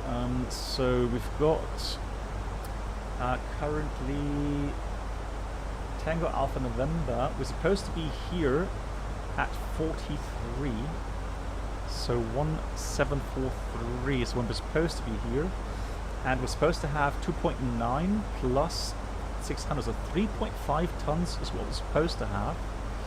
3.5. Let's see how much we actually do have. So, Tango Alpha November at 43. Look at the time, guys. Bang on the time. Incredible. accuracy on the time. 70.43. Now let's have a look at fuel. So fuel estimated at 4.1. So that's a lot more than what we're supposed to have. And I did change that to minus 15%, I think. So, anyways, we have more fuel than we need, which is good. And right on time, also good. Online Simulation says you also flew the Condor Sim as well. Made my first solo gliding with 15 years. Oh, cool. Yeah, same for me. I started gliding when I was 14. And it was an incredible experience. You know, being a 15 or 16-year-old flying these gliders solo. And I know that some of these gliders, there's one Group 105 double-seater, really heavy, and that was expensive. I mean, you know, you as a 15-year-old or 16-year-old, you got the responsibility for that kind of equipment, and then of course, you know, your own life and other lives as well. So it was fantastic. Yeah, to have the opportunity. Yeah, I was born near Hanover. Yeah, that's correct, Feebas. Yeah. Oh, ASK-13, nice. Yeah, I remember that one. Yeah, with the Kufa. Yeah, I know that one. So I learned on the... hang on. Was that the double-seater? Was the 13 the double-seater or was it the 12? No, 13 was a double-seater, wasn't it? And then I know the 8, the ASK-8 was a single-seater. The 30 was a double, right? Yeah, that's what I learned as well on, yeah. I do remember that one. It had a wheel, and in front of the wheel it had the skid. Yeah, I do remember that. So I'm pretty sure we had the ASK-6, which was a double-seater. The ASK-8 was a single-seater. And then we had the ASK-13 and a Group 105, yeah.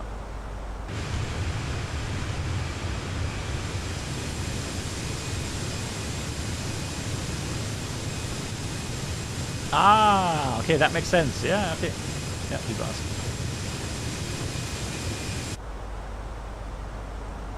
Shame we can't see anything right now because we're right over... Where are we?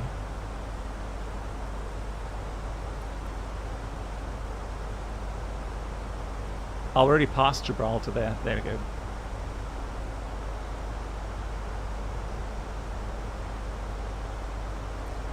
Yeah, Henry, yeah, no worries. But I'm pretty sure that I am using the dev version, which you guys are now pretty much using.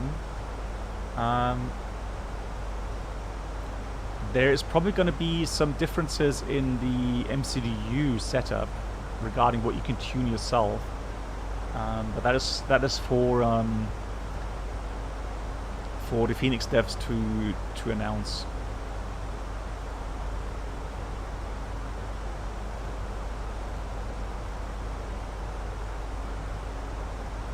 So let's have a look where we are. Tangier, we just went over, yeah.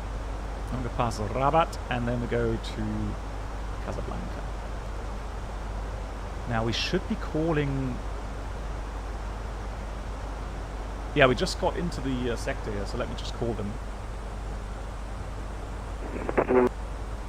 18026, number 2, 7 miles behind the traffic. Tower 118 is moved by, bye-bye.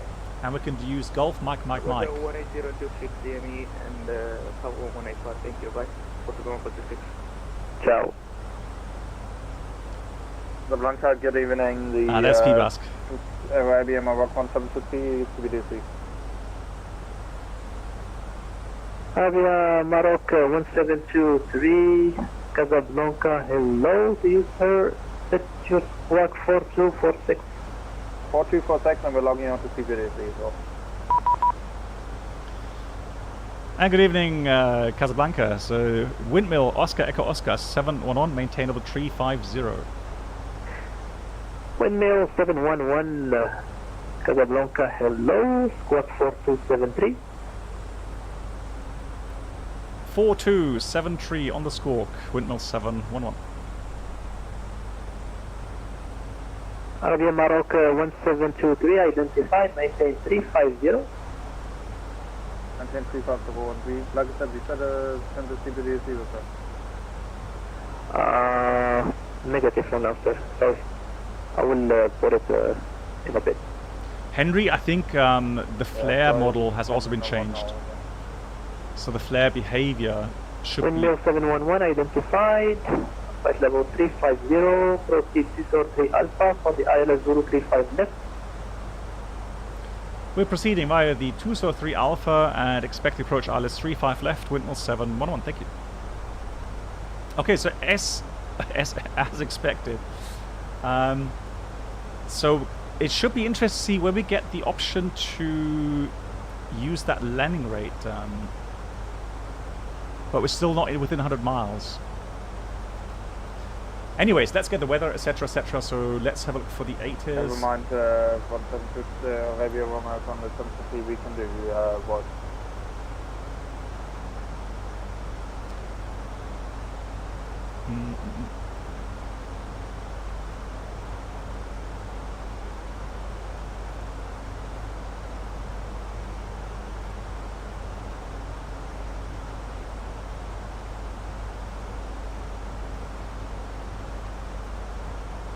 So I can't get a direct ATIS there, unfortunately.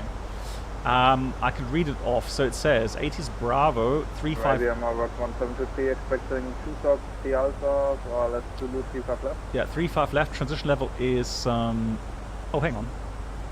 Didn't I press notify?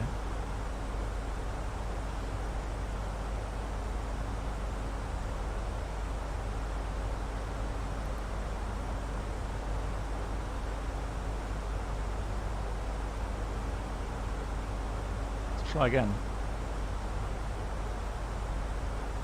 Ah, there we go.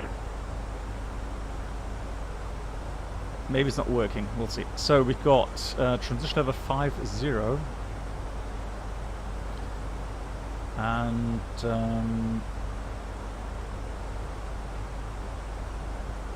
the weather is 040 at 4. Temperature 25 degrees, lovely. And connection is 1017.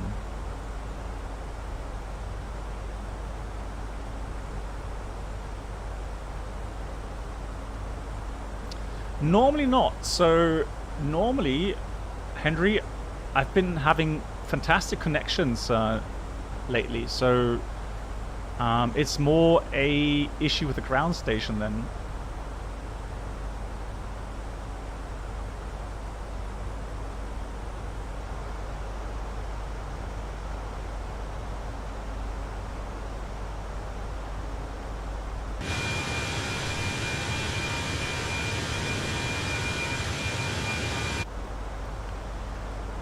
Dry runway, weather, landing weight is 62.5, so let's put that to 62.3 for landing. It's a long runway, so let's go auto brake low, oil thrust off, flaps full, idle reverse, and be used. Is there someone on frequency, please? Yeah, ready effect. But we are all okay, we don't hear Kazakh control.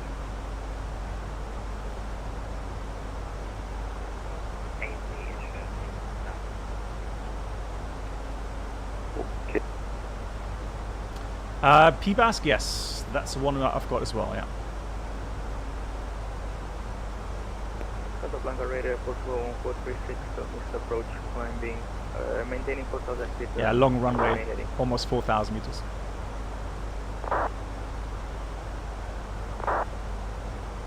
But it says Golf Mike. Oh no, the radar dropped just now. I think it's offline. At least on the map he is. Casablanca radar airport 436, missed approach, maintaining 4,000 feet. Maybe it's got a connection issue.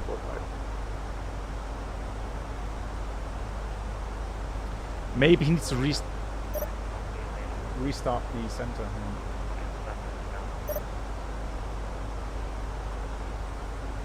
Roger, thanks. Casablanca Control, good evening, Rena 4763, inbound Romeo Bravo Tango, climbing to flight level 370.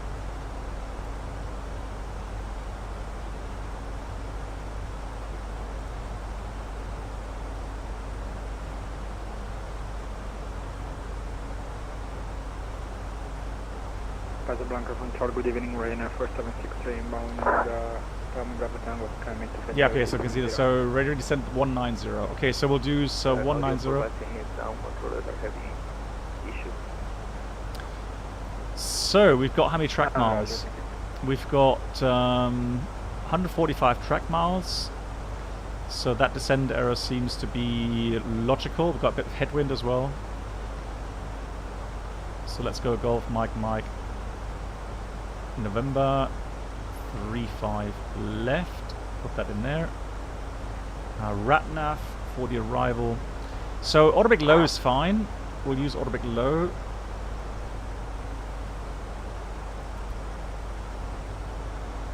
And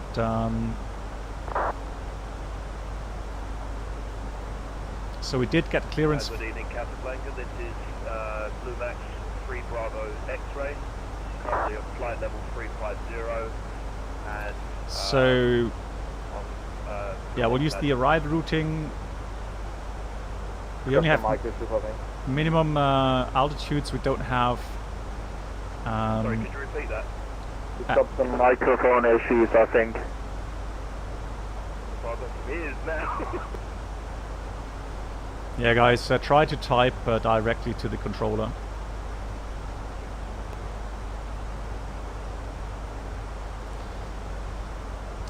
Right, so that's what we'll do. Aim for Kotak and then Kotak. Just a question, Kaza approach is open now.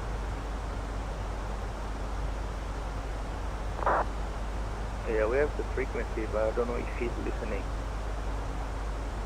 Okay. Because they're having a problem with audio provide.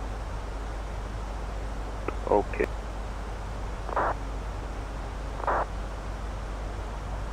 Alright, so from Kotak we'll use the standard approach 35 left, so that's the initial approach. And let's call up the approach chart here for 35 left. Zulu. Hey Fred, how you doing? And so out of 3,600, final approach down, 345 inbound, minimums will use 870.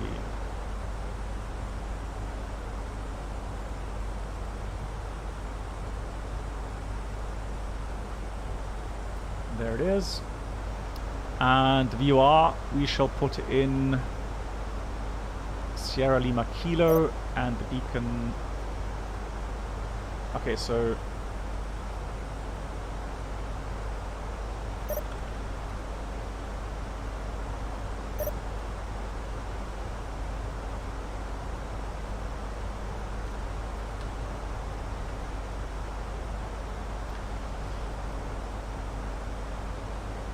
alright, so there we go. Hey Poutine Fly, I had my birthday yesterday, thank you so much.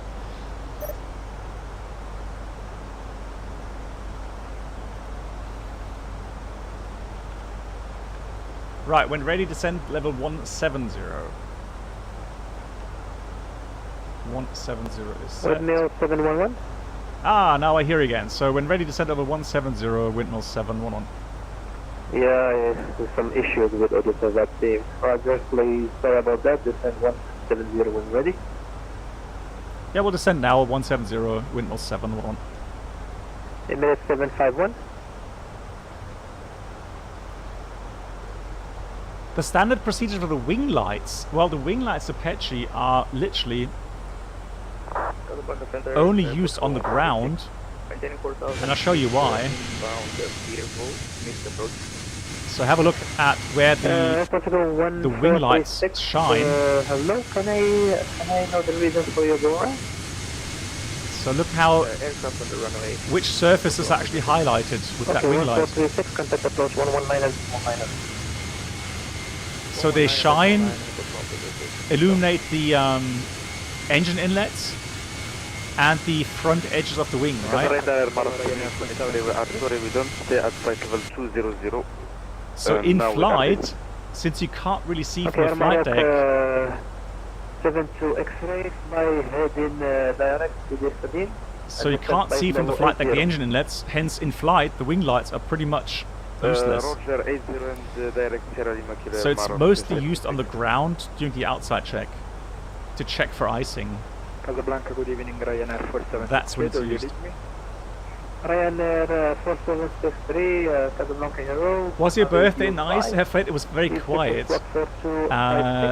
There was an issue, a family issue, which I don't want to go into. But so it was a very quiet birthday, but very relaxing because I only have 2 days off before I've got to go back to work tomorrow. So no, so the Parker, the flight attendants do not have the qualification to check for icing. Right, so that's why in flight I would never ask a flight attendant to tell me if we have icing on the wings or on the engine, simply because they're not trained to check it and do not know what to look for.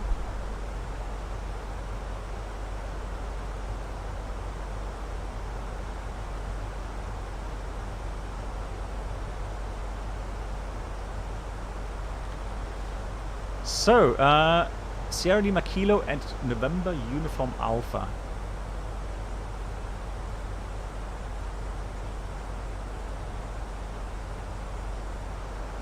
I did enjoy it, Hefgate. Yeah, thank you so much for asking. Thank you. So, beacon's already showing up. The VOR as well. Fantastic. Right. So, how many truck miles do we have? 101. So I'm just wondering, so if we're gonna get that prompt for the landing rate.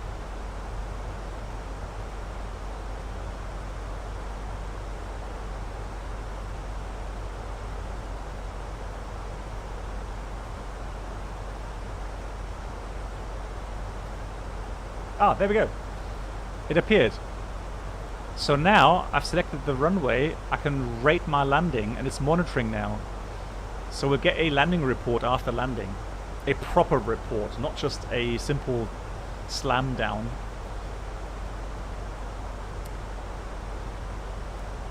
PBAS work quite often if I'm using a fix for the runway, for example. So the good infos you get is the VDEF, so you know if you're low or high on path or on path.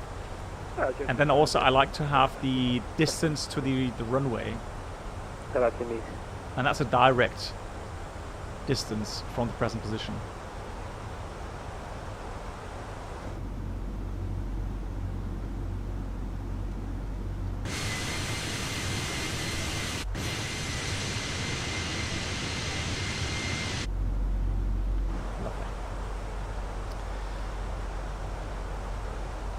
When do I get my ice check certification? I've got my CPL and frozen ATO, but not ice checks.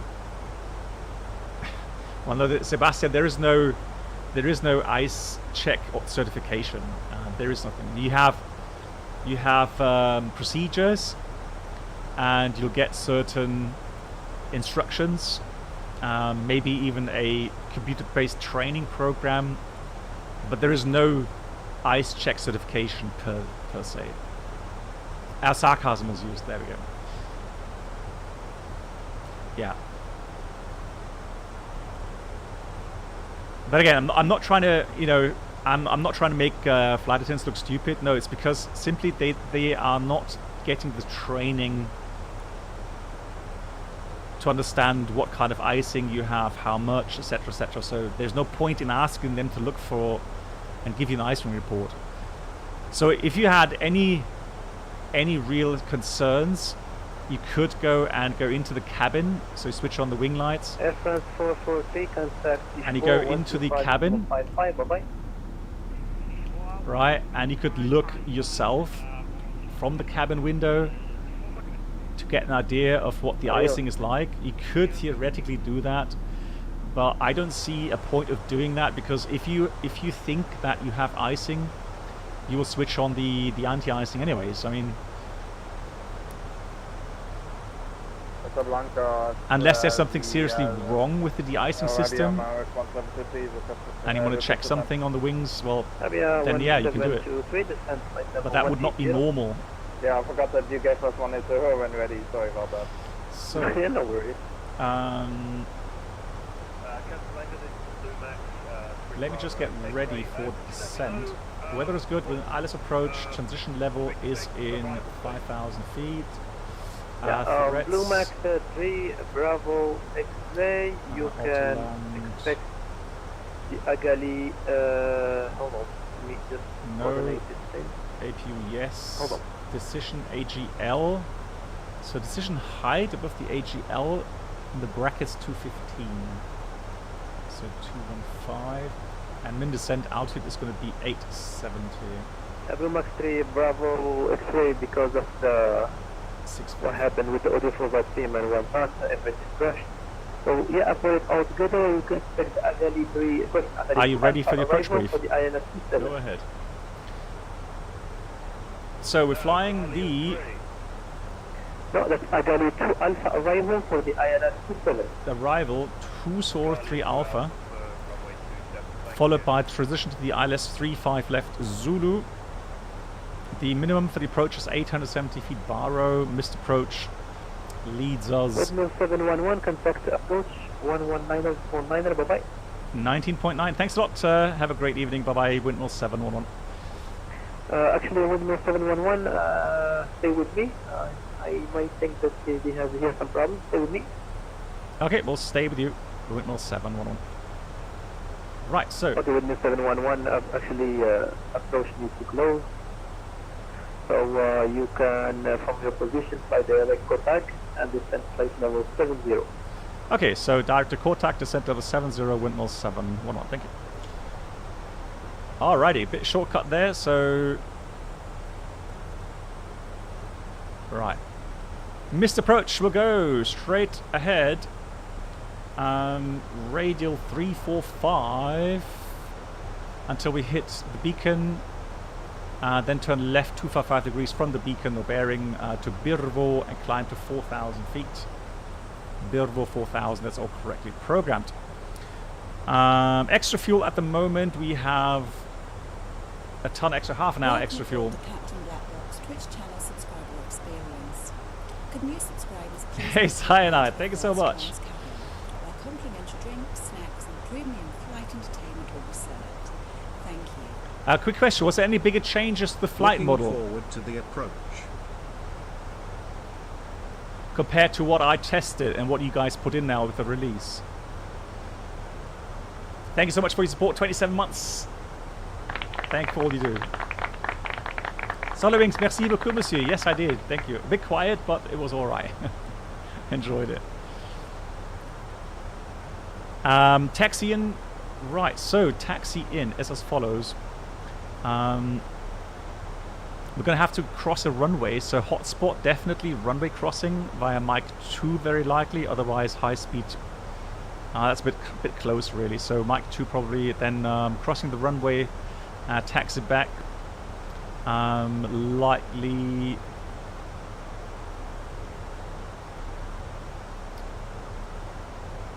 Hang on.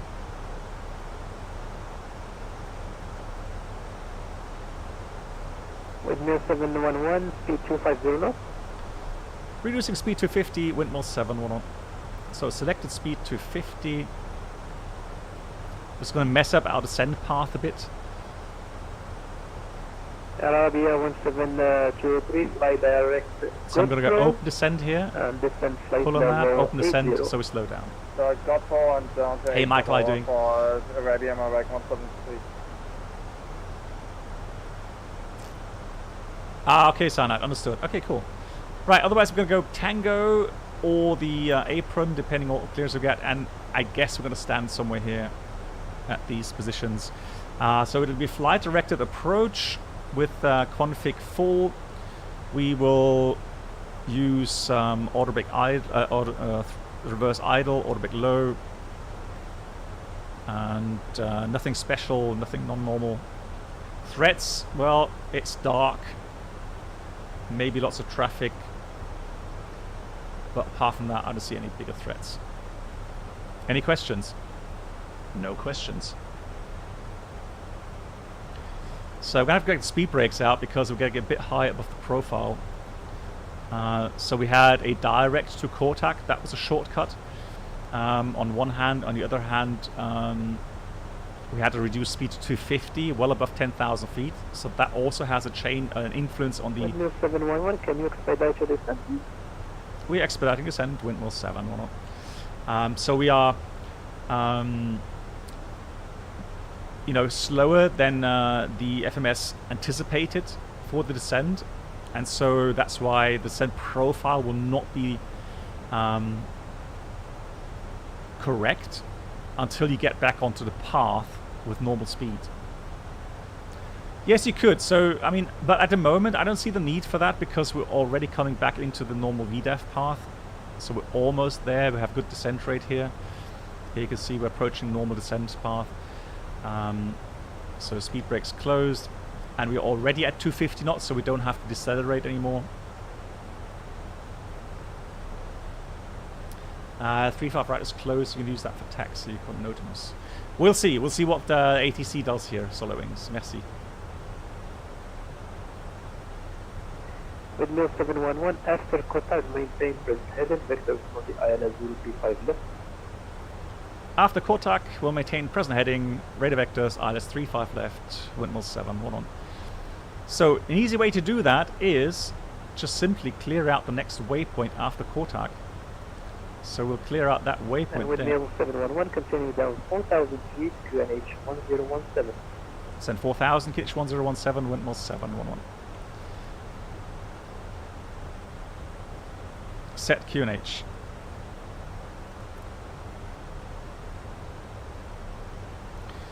Right, so QNH cross-checked, passing 11,300 now.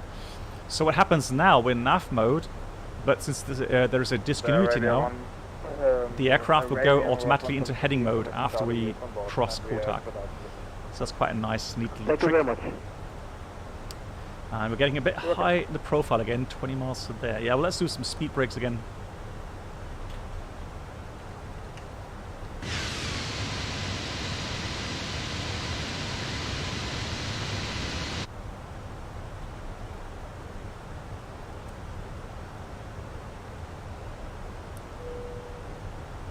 Good, so passing 10,000, he put the seatbelts on.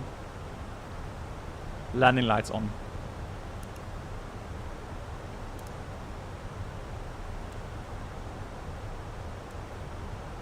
Set QNH. Yeah, so extended centerline is as follows. So what you need to do is you will go to your descent fix. Normally it's a final fix. So go to flight plan. Scroll down to your final fix. Alright. And hold on. Lateral. Okay, so it warns us that there's a discontinuity ahead now. Right, so if you want to go with the extended line, go direct to, use your final fix, and then go opposite to the inbound track. Because we want to have that extended center line. So what you're going to do is look at your inbound track and use the reciprocal to that. So just heard triple click, heading, all correct. Speed brakes back in. So 145, reciprocal is 165. It has already suggested that. So we'll use that, click on that. Now it's in yellow or amber. And you can see that it's drawing in that amber line, dash line on the nav display. So we just simply go 711, fly heading 250. Insert, and then pull on the heading bug again. Heading 250, Windmill 711. So now, so if you don't pull on a heading bug, you'll get nav blue. And the flight management guidance system will try to calculate intercept path depending on your track. After GoPro, direct GoTag. Yeah, we are unable. Like, we would like that. Yeah, you are correct. Yeah, normally I check the connection in the FMS as well, so 1017. No worries, break with me 711, final Victor, turn the right to 300, 4,000 feet, clear for the ILS 035 left. Heading 300, 4,000 feet, clear the ILS 35 left, wind 7, 1 on. Set. Approach checklist. Barrow ref. Set and checked. 1017 set. Seatbelts. On. Radar altimeter alive. Set and checked. Minimum. Barrow 870 feet. Set and checked. Auto brake. Low. Set. Low set. Set and checked. Engine mode selector. Normal. Approach checklist completed. Flaps 1. Speed checked. 1723, Flaps 1. In 230. 230 degrees, 5 radial,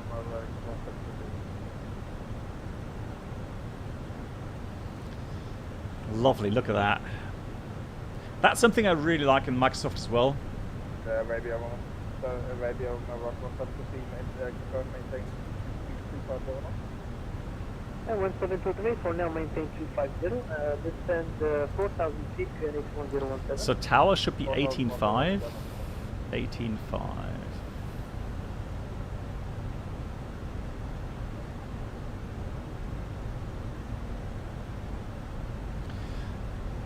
That is set. So clear for approach, we've got glide slope blue, lock blue, autopilot 1+2 and cat 3 dual. Now 4,000 is non-standard, so we're going to hit the glide slope just a tad, about 6 miles. 711, no speed restriction. Own speed, Windmill 7, 1 on, thank you.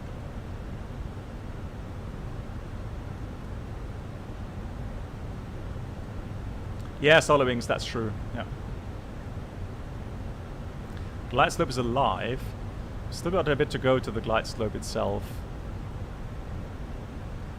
So let's have a look at the distance. Oh, sorry, it's about 9.5 miles from the ILSD, not 6. 9.5 miles. Yeah, that's correct.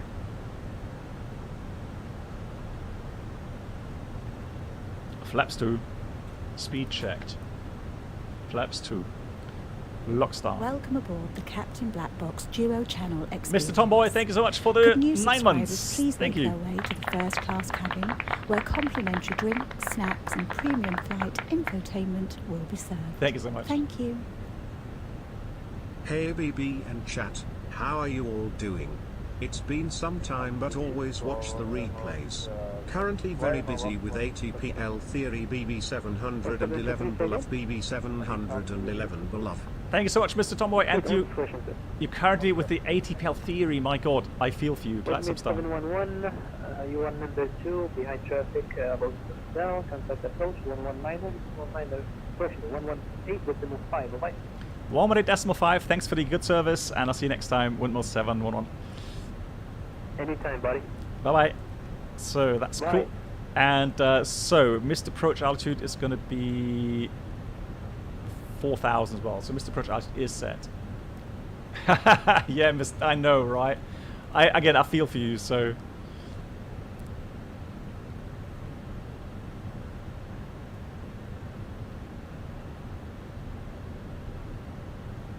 Mohammed Tower, good evening from Windmill 711 on the ILS 35 left.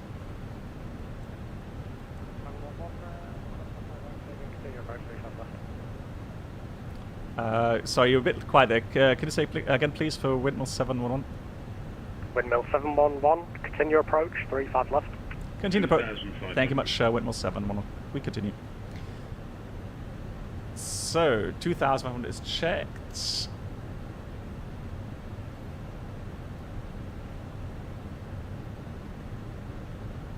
Gear down. Gear down. Castle Tower, so we take Echo 1 or Charlie 23? Well, I'm Mark 7 to X-ray, you can take Charlie 23 if you wish. Roger, Charlie 23, and we taxi via the airplane, Air Mark 72 X-ray. Well, I'm Mark 7 to X-ray, thank you. Portugal 1436, welcome Flaps to 3. Casablanca from Mike 2, cross 17 left, you can taxi Flaps to Gate Bravo 1 by Mike. Flaps full. From Speed Mike 2 checked. cross, Flaps full. 17 left, and finish again the gate, Portugal 146. Portugal 1436, Landing Gate checklist. Bravo 1. Ecamp memo. Bravo 1 Landing. by Mike, No blue. 146. Landing checklist complete. Window 711, 740 degrees, 4 knots, runway 35 left, clear to land. 35 left, cleared land, windmill 7, 1 on. Right, man, your flights. Here we go. Wind is just a tad from the right. Cat 1.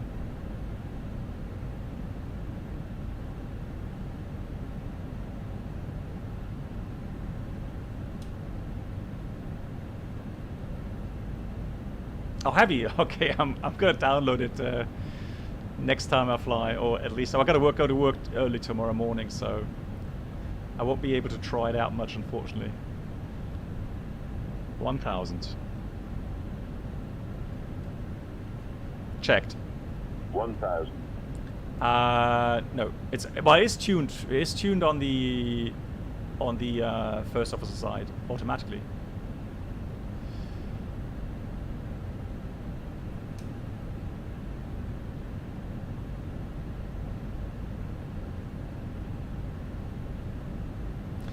Cyanide, have you talked about the different settings you can use now, or is that not published, or?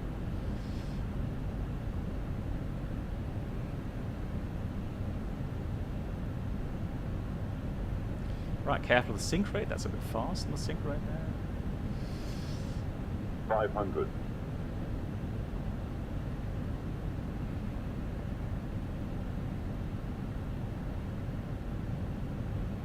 Just a tad high, correcting. 100 above. 100 above.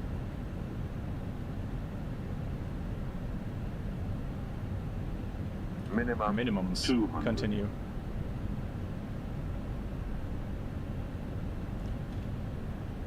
Flight 100. slow. Yeah, disregard. So going with the poppies here. Flight slow. 40, 30, 20, retard. 5.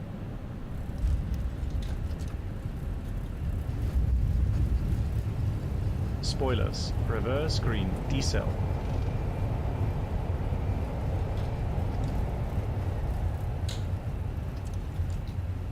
No, that wasn't butter, but we'll see what the normal landing rate says. Actually, I can take this one. Knots. I'm going to take this one. Mohammed Fatah, good evening. The Arabia Morocco 1723, RLS runway 35 left. Arabia Mark 1723, Mohammed Fatah, very good evening. Continue approach 35 left. No, I show the report. 35 left, 173. Takeoff runway.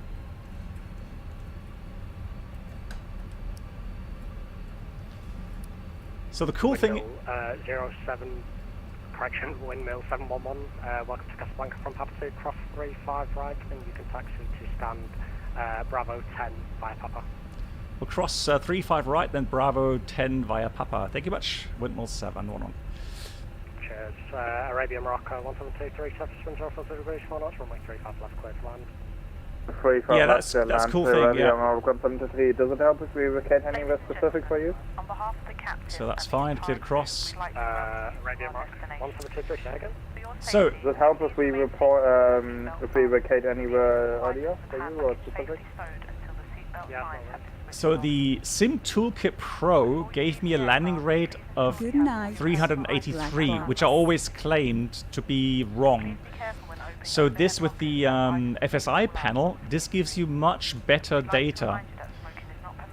So that is much more reliable when it comes to the landing report. So landing distance was good. 2 minutes left of the centerline, and the touchdown rate was minus 260. It's a positive landing, but not a hard landing, anything like that. Bank was perfect, and pitch 4.8 up. right on the glide slope. There's literally no deviation there from the glide slope. So fantastic stuff. Right, Papa. So let's go have a look quickly with Papa. 25 minutes. Yeah, just about. So here's Papa, and then Bravo 10 is right on the edge there. Taking new clearance. Thank you very much for choosing to fly with us today, and we hope to see you again in the near future. Thank you.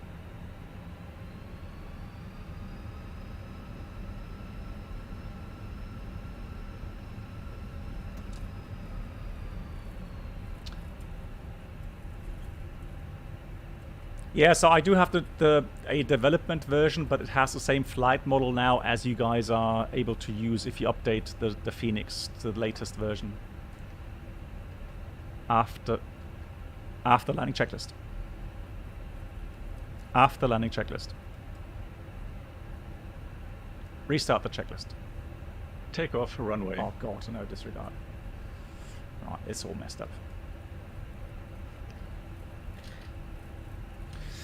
Yeah, so the thing is that the sensitivity of the nose wheel steering was targeted by the developers, so they knew that it is an issue, and so they have fixed it with the latest version. So that one I didn't use, so the version I'm using right now does not have the improved nose wheel steering behavior.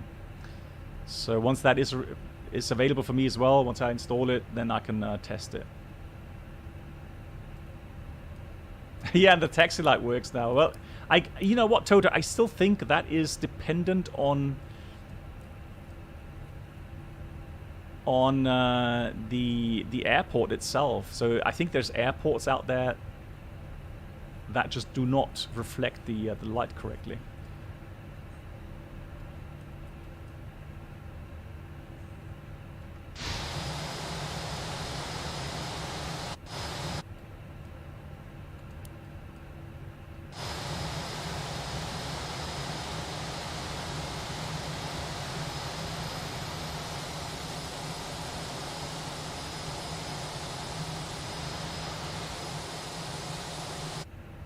Stop here before we hit that truck.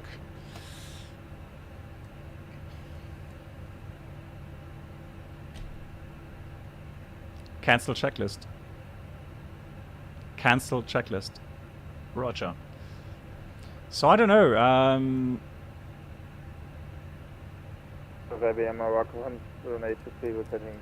honestly don't know. Someone use that. Radio Morocco 123, Roger, welcome to Casablanca. From Papa 2, you can cross 35 right and taxi to stand. Bravo. Hey, Hellman, thank you for time. Roger, that's gonna be right, Papa 2, Bravo 1, cross only 35 right. Echo 1, Bill, confirm? Would you go through the equitime point? Yes, we can do that. Actually, maybe I'll make a video about it as well. Very nice. So the parking checklist, I have to read that myself. Parking checklist. So we got parking brakes or chocks. Parking brake. Let's see. Trying to see if we can get the toggle the jetway.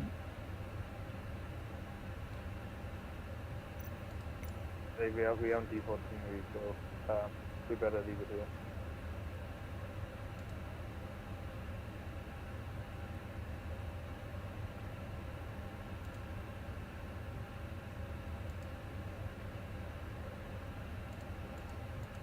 Right, this way.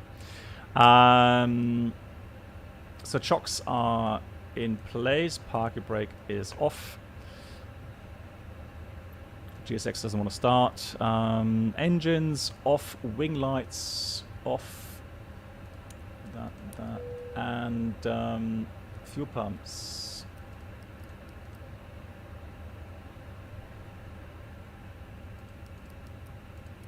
Off.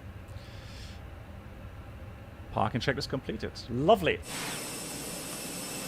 Lovely flight to Casablanca. I will show you the scenery in daylight. A big thank you to the controllers here. GG, well done. Excellent service. Very professional.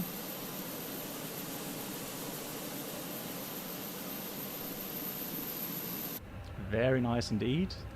So let me just go through daylight here so you guys can see what the airport looks like in daylight. Yeah, this is payware.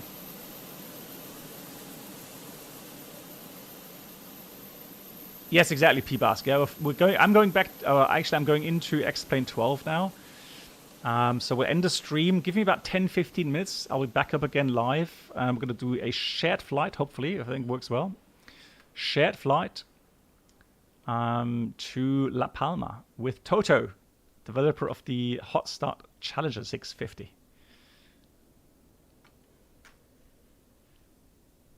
Is it that green? Never noticed that. I always land here when it's dark, so I don't fly in daytime. So,